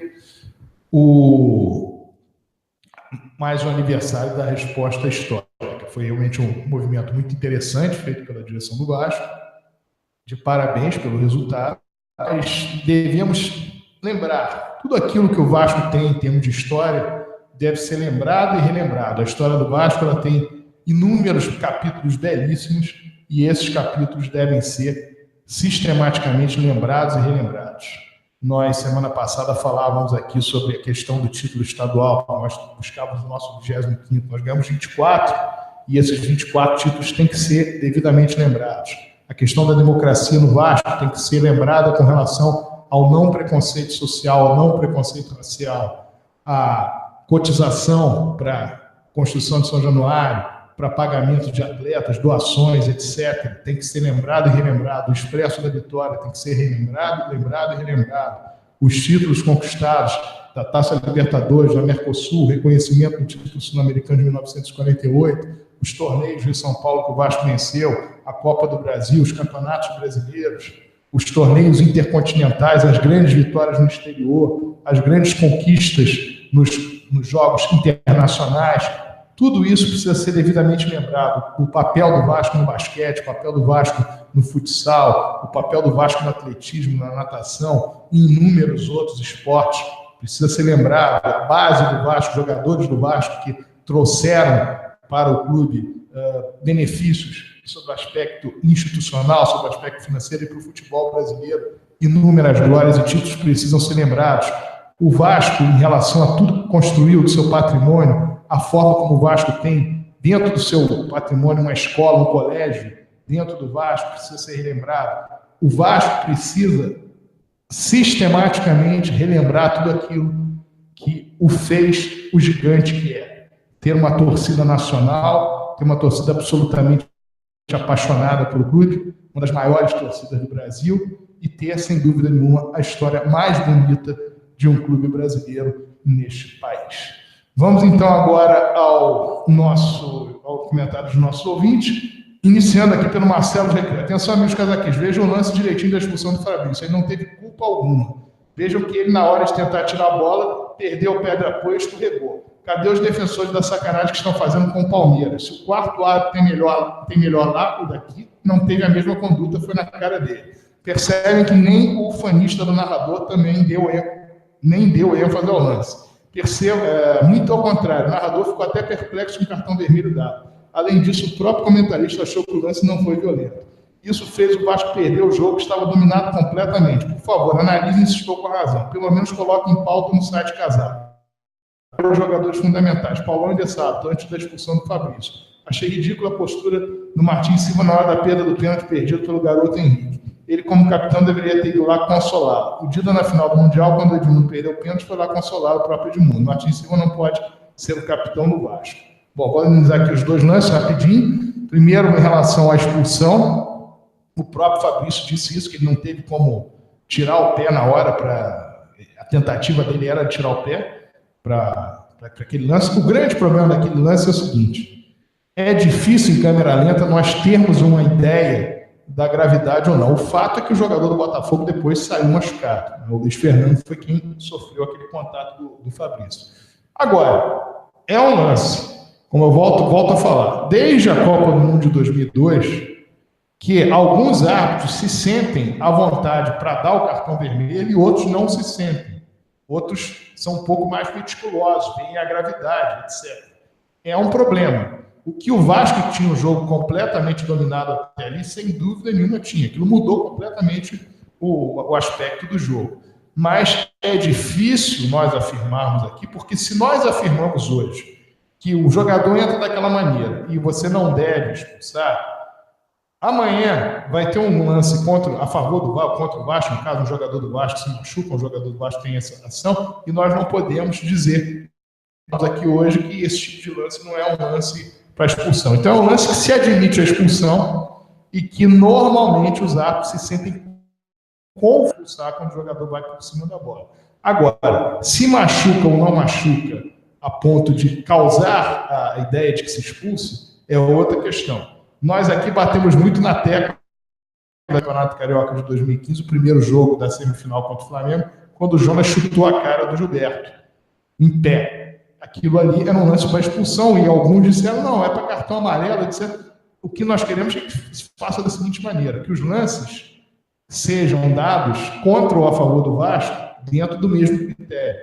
O Campeonato Brasileiro vai começar, meu caro Marcelo, e nós temos que lembrar que nos últimos 76 jogos do Campeonato Brasileiro, considerando os dois últimos, 2015 e 2016 e 2017, o Vasco não teve em nenhum jogo um benefício de arbitragem que lhe trouxesse ponto. E perdeu 14 pontos em 2015 e 7 pontos em 2017. Portanto, é uma questão que precisa ser verificada para esses próximos 38 jogos, para que o Vasco não entre mais um Campeonato Brasileiro com prejuízos. Em relação ao que você falou no que tange ao Martin Silva e o Henrique, é uma postura muito individual, muito do momento.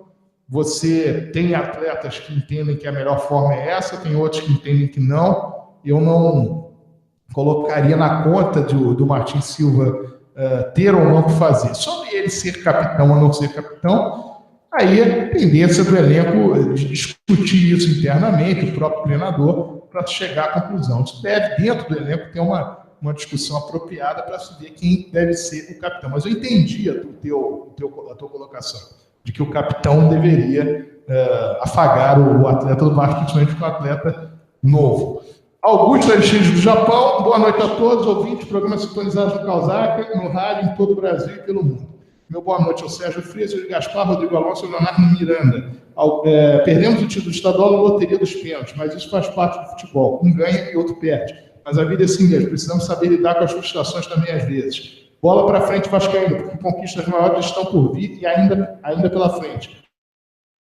Da carta da resposta histórica, dia 7 de abril de 1923, mas na verdade foi 1924, que deu fim ao racismo no futebol. Não foi exatamente o fim do racismo no futebol, mas deu o recado do Vasco contra o racismo, o preconceito racial e social no futebol. Bastou tirar o recomendado da presidente e começaram a meter a mão nos jogos. Estou escutando ao vivo agora. O Zé Ricardo está tirando leite e pedra com tantos desfalques. Ele não precisa provar nada para ninguém. É um excelente treinador. E antes de pedir reforços pontuais, ele deixou claro que vai olhar com carinho os jogadores que estão se recuperando das lesões. A Libertadores, a partir das oitavas, a vaga do critério de desempate é decidida na loteria dos pênaltis.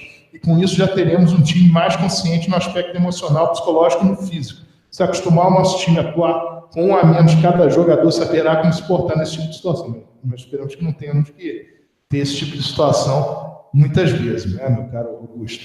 Sempre defendi a ideia nos treinamentos atuar com um jogador a menos. Sim, é uma forma de ter um jeito de jogar nessa situação, mas não pode ser, vamos dizer, o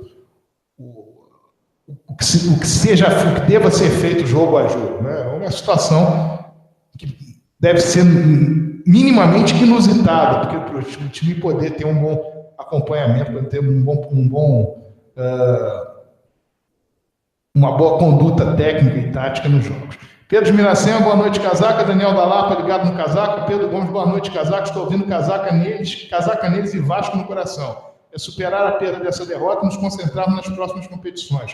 Acredito que temos plena chance em todas elas. Vasco, contra tudo e contra todos. Jonas Grajaú, boa noite. Bom programa a todos. Pedro de Nova Aurora, Belfort Roxo, obrigado. O formato de antes irá voltar. Somente o YouTube limita o acesso. O outro é mais leve. Aí o nosso Yuri Gaspar depois faz já falou com ele, já falou aqui no privado com ele, ok. Marcelo André Grajaú, acompanhando o Casaca no rádio. Francisco Silva de Bento Ribeiro, boa noite, galera do Casaca. Estou ligado à espera do programa. Estava vendo basquete. E parece que esse time não tem espírito de Vasco, mas no futebol está dando gosto de ver a luta e a garra deles. Vamos para cima da Raposa, vamos ganhar, porque Vasco é Vasco, o resto é fiasco. Gustavo de São Bento, Santa Catarina. Boa noite, Casaca. Hilton Charles de Aracaju. Sérgio, para mim, os principais culpados da perda do título foram Fabrício, qual foi no mínimo imprudente com aquela entrada, sabendo que toda a mídia, as arbitrais e o Poder Judiciário do Rio de Janeiro continuariam de olho no Vasco após o caso Rio. Outro enorme culpado foi o Wagner, que entregou a bola do título ao Botafogo aos 49 minutos. Um jogador experiente como ele teria que prender a bola naquele momento, foi fazer firula e entregou a bola que originou o gol. Foi o Wagner que entregou a bola do título, como eu falei. Eu não me preocupo tanto com as individualidades. É evidente que a expulsão do Fabrício é um fator que muda completamente o jogo, meu caro Hilton. Mas eu não me preocupo tanto com essa questão individual, da culpa individual da última bola, da penúltima bola, mas me preocupa a questão da estrutura tática do Vasco ter dado a possibilidade ao Botafogo de jogar 15 minutos com o Vasco praticamente sem ter nenhuma chance de chegar à área do Botafogo em condições de fazer gol. E isso se deu no momento em que se pôs mais um zagueiro em campo. Dali por diante, o Vasco chamou totalmente o Botafogo. O gol não saiu, porque o Vasco chamou totalmente o Botafogo, porque no momento em que o lance do gol surgiu, houve a questão do Wagner, um pouco antes do André Reis, a expulsão do Leonardo Valência, mas a verdade é que este modelo é um modelo que me preocupa muito. Como eu disse, o treinador do Vasco é um treinador excelente, é um treinador com muitos atributos, muitas qualidades, me parece este um erro que foi repetido. Ocorreu no Flamengo, foi repetido no Vasco. E eu me preocupo dele ser novamente repetido em outras competições. Então, eu acredito que o Zé Ricardo, tendo a possibilidade de ver isso, não que esteja teoricamente errado. A neutralização é um conceito.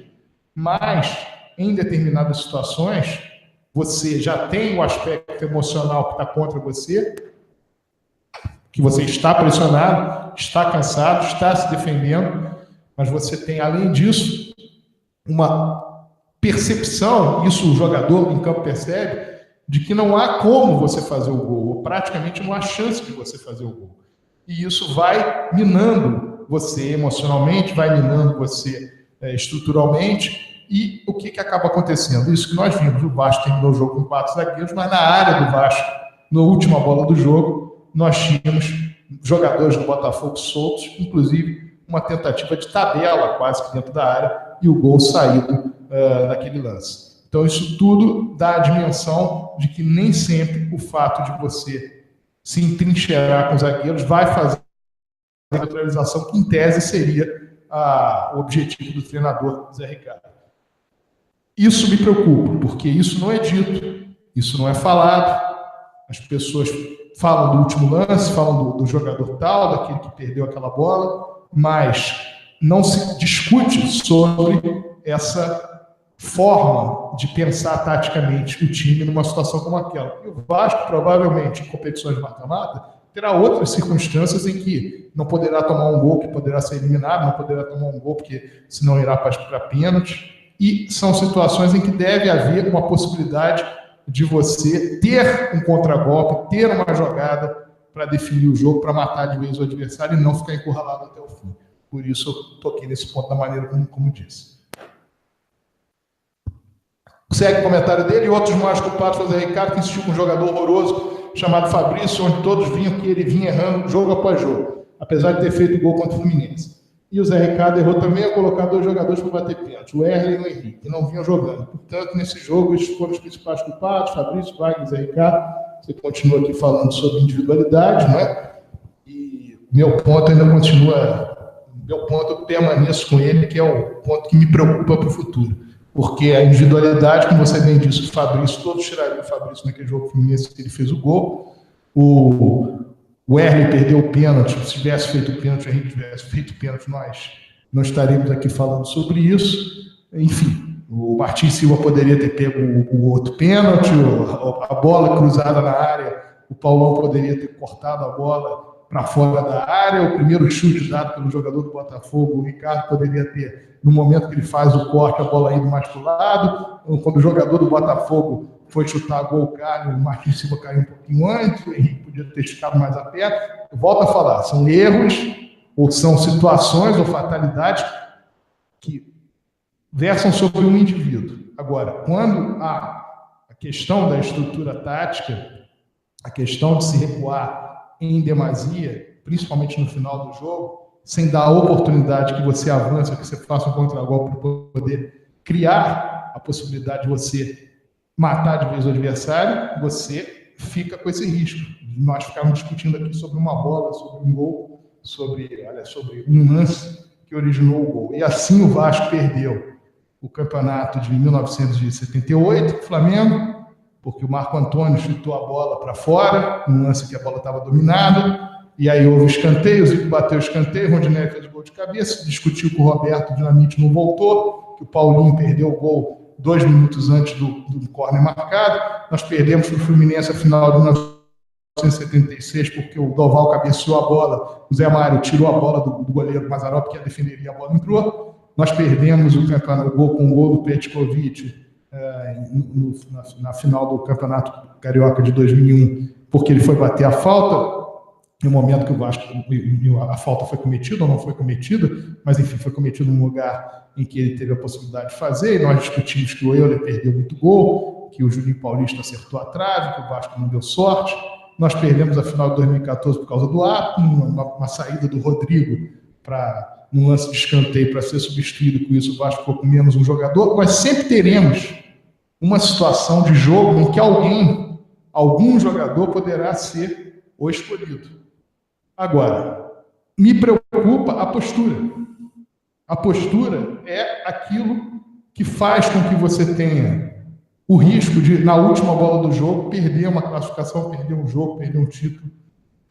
Enfim, perder algo que você está por conquistar. Então, na minha ótica, deve servir de lição. E o que me preocupa é que não está sendo dito, não está sendo falado isso, e isso pode simplesmente ser repetido com o mesmo risco de dar errado, porque o Vasco não buscou uma outra forma de fazer com que desse certo. Essa aqui é a realidade. Aquele que sai batendo primeiro tem uma vantagem imensa, concordo. Estatísticas mostram que a grande maioria das disputas de pênaltis é vencida pelos times que saem batendo primeiramente. Não sei nas estatísticas, mas é óbvio que você batendo na frente, você tem vantagem. O motivo é claro, concordo. É verdade que uma grande parte dos canhotos sabe jogar bola, mas também é verdade que a maioria dos canhotos não sabe bater pênalti. Quando vai bater um canhoto em qualquer cobrança de pênalti, está dizendo ele aqui, meu pai e eu já costumamos antecipar, perdeu. Qualquer treinador minimamente observador já deveria ter visto isso, sim. Mas aí nós tivemos, por exemplo, na disputa de pênaltis, em que o Corinthians, nós tivemos 3 canhotos batendo, 2 fizeram, 2 destros batendo. Um chutou, o goleiro pegou e o outro chutou nas nuvens. Então, o do destro bateu, o quarto pênalti de Santos 77, bateu o destro, foi o título, o goleiro pegou. O Zé Donati, que era o canhoto, bateu e fez. Então também não é principalmente uma disputa de pênalti, é algo que a gente não podemos dizer dessa maneira. Nós tivemos recentemente um grande batedor canhoto, que era o Nenê, que acertou a maioria dos pênaltis que se postou a bater. Lincoln Filmes Retro, tá? Enfim. Ok, Lincoln Filmes Retrô. Estávamos com o jogo na mão, Maurício Ferreira, faltou atenção, faltou concentração, última bola do jogo, toma gol de zagueiro.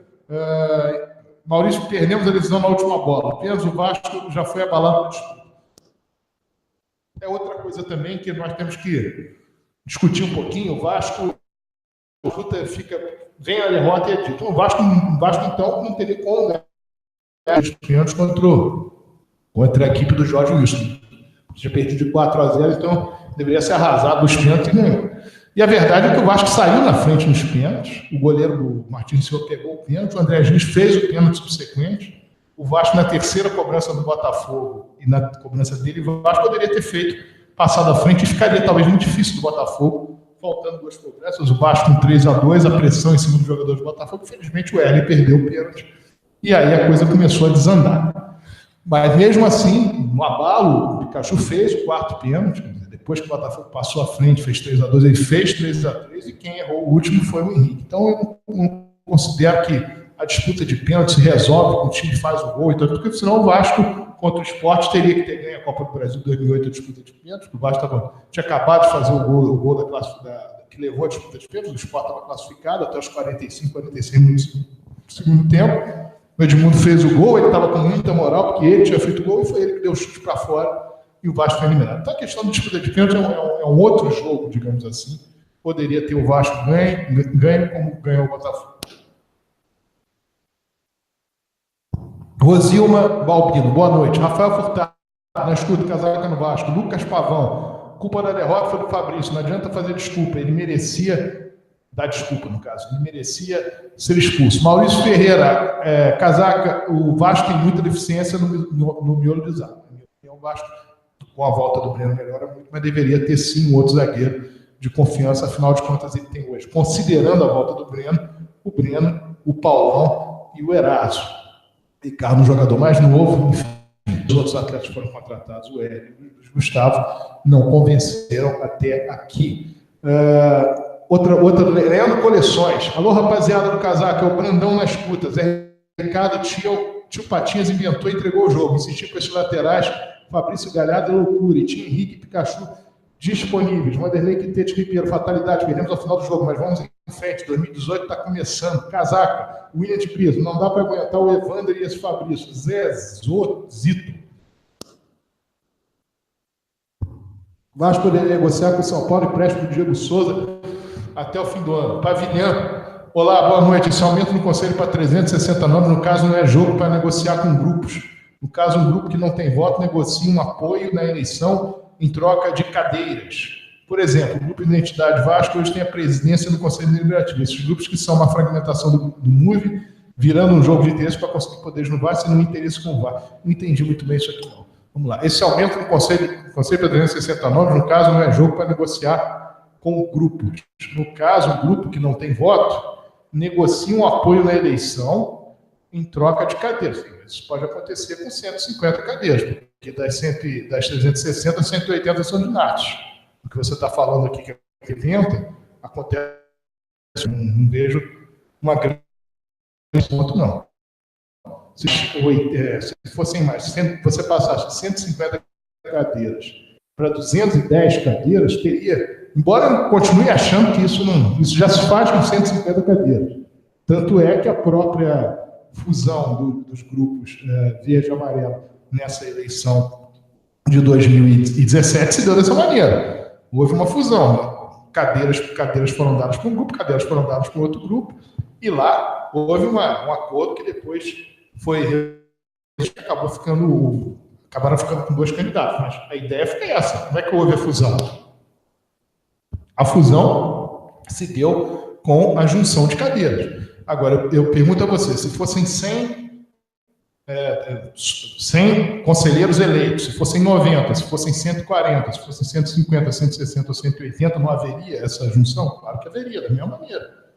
Mas se eu tivesse 3, 4 grupos, sim, pode acontecer. Basta os grupos eles se entenderem, dizer quantos grupos vão fazer parte disso aqui, uma espécie de coligação. E, se não me engano, esse grupo que foi para a eleição, porque o grupo ligado a nós, o grupo do Casaco, o grupo ligado ao Rico, nós não fizemos fusão com ninguém, nós fizemos uma chapa, e nessa chapa tinha gente toda ligada a nós, né? Agora, esses outros grupos, eles têm ramificações, e essas ramificações, elas se entenderam na qual se juntaram, muitas vezes com alguns propósitos diferentes, algumas visões diferentes, mas se juntaram e fizeram com essa, vamos dizer, com essa divisão. Portanto, eu não entendo que o fato de serem 180, 150, 120, 100, 90 mudaria esse cenário. Esse grupo, bom, e Elícia Gomes das Laranjeiras, boa noite, Casaca. Temos aqui mais alguma coisa? Temos. Alô de Niterói, boa noite. Infelizmente não deu para ganhar o Campeonato Carioca, que está na nossa mão. Agora nos resta a disputa pela classificação da Libertadores, que ninguém acredita. Afinal, somos o patinho feio entre os brasileiros. Nós vamos conseguir essa classificação. Afinal, a nossa história é feita de inspiração. Isso que os atuais diretores profissionais têm que aprender. Eles precisam conhecer um pouco a história do Vasco. Um abraço a todos do Casaca. Fabiano São Gonçalo, Fabiano da Cunha Moraes Silva, boa noite, casaquistas. Boa noite, Sérgio Frias, Júlio Gaspar, Rodrigo Alonso. Casaca neles contra tudo e contra todos. Vamos focar na Libertadores e brasileiro. Marcelo Filardes, do Martins Silva, com a perda do pênalti, não foi atitude de capitão. Ele está aqui ratificando o que ele tinha dito. A atitude do Martins Silva com relação à perda do pênalti do Henrique não foi atitude de capitão, quer dizer, está defendendo aqui que o Martins Silva não poderia ser capitão em função, vamos dizer, do não afago ao Henrique naquele lance. Maurício Ferreira, Casaca, foi excelente a resposta. Aquele Petralha tem uma mágoa que não passa. Desde o gol que o Henrique fez em São Januário, quando tiramos o título brasileiro deles. Volta da Tijuca, está se referindo aqui à resposta dada ao Casaca. Mário Celso Petralha, presidente hoje, parece, do Conselho Deliberativo do Atlético Paranaense, que falou a respeito de São Januário, do Vasco, de uma forma deselegante e real. E nós demos a resposta através do site do Casaca. Walter da Tijuca, boa noite. João de Campos Gomes, abraço a todos do Casaca. Apenas queremos domingo, o time jogou com muita garra. Thiago Reis questiona muitos acréscimos dados pelo juiz. Já havia 5 minutos no primeiro tempo, até concordo que foi coerente, mas no segundo tempo, nenhuma justificativa para mais de 5.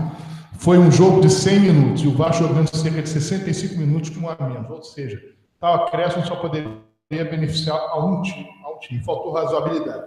Essa é uma discussão, sem dúvida, poderia ter sido 4 ou 5 minutos, e se fosse 4 não daria tempo para o Botafogo fazer o gol, mas está dentro de tudo aquilo que nós falamos, da fatalidade, dessa questão toda inerente ao resultado final do jogo contra o Botafogo. Eu vou lembrar aqui rapidamente, antes de encerrar, em 2016 o Vasco também jogou errado, no segundo tempo do jogo, da partida contra o Botafogo, a partir dos 20, 25 minutos, recuou completamente.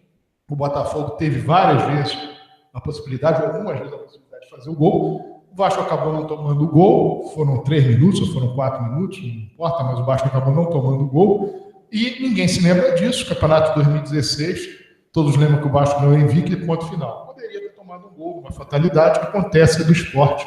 O que me preocupa, e volto a falar, é a postura tática. Se havia um erro em 2016 de ter recuado completamente, dando pouquíssimas chances para que se fizesse alguma coisa em termos de ataque, claro, era uma situação diferente, 11 contra 11, e em 2018 se fez pior ainda, o Vasco ficou, a partir dos 37 no segundo tempo, com a última substituição feita, sem nenhuma possibilidade praticamente de fazer o gol. Com a expulsão do Leonardo Valência, o Léo Valência, acabou acontecendo isso, mas foi um acaso, e acabou que o gol saiu no 10 contra 10, que seria muito menos provável do que no 10 contra 11. Vamos então ao recado final. Bom, boa noite, Sérgio. Boa noite, Yuri.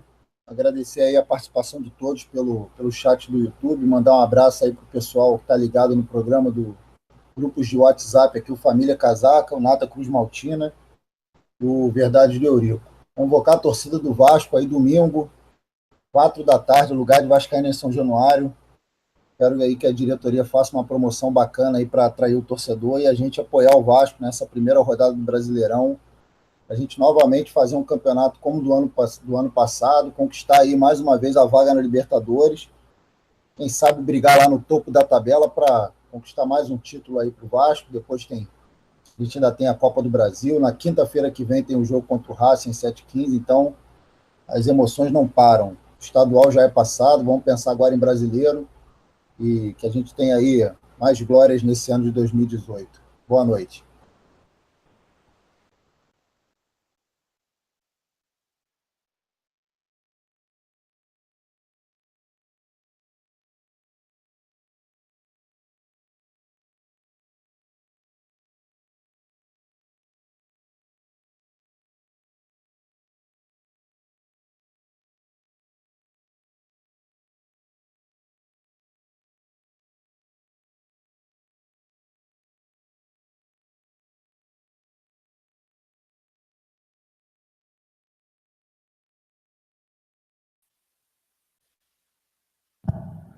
Boa noite, família vascaína. Muito obrigado pela força aí mais uma vez, pela presença, mais um Casaca no Rádio ao vivo. Vamos pedir para todo mundo se reagrupar, reunir forças. Domingo tem Vascão, São Januário, Vasco Atlético Mineiro, às 4 horas. Vamos ver aí se a gente dá a volta por cima logo. Contamos com a presença da torcida do Vasco. Vamos ver se a galera também entra sócio-torcedor, sócio-proprietário, ajuda mais e mais. E que o Vasco melhore sempre. Então, vamos. Casaca. Muito bem, deixo aqui um beijo à dona Helena de Niterói, um beijo à minha irmã Cláudia Helena, um abraço ao seu Juvenil. Boa noite, Rio. Boa noite, Brasil.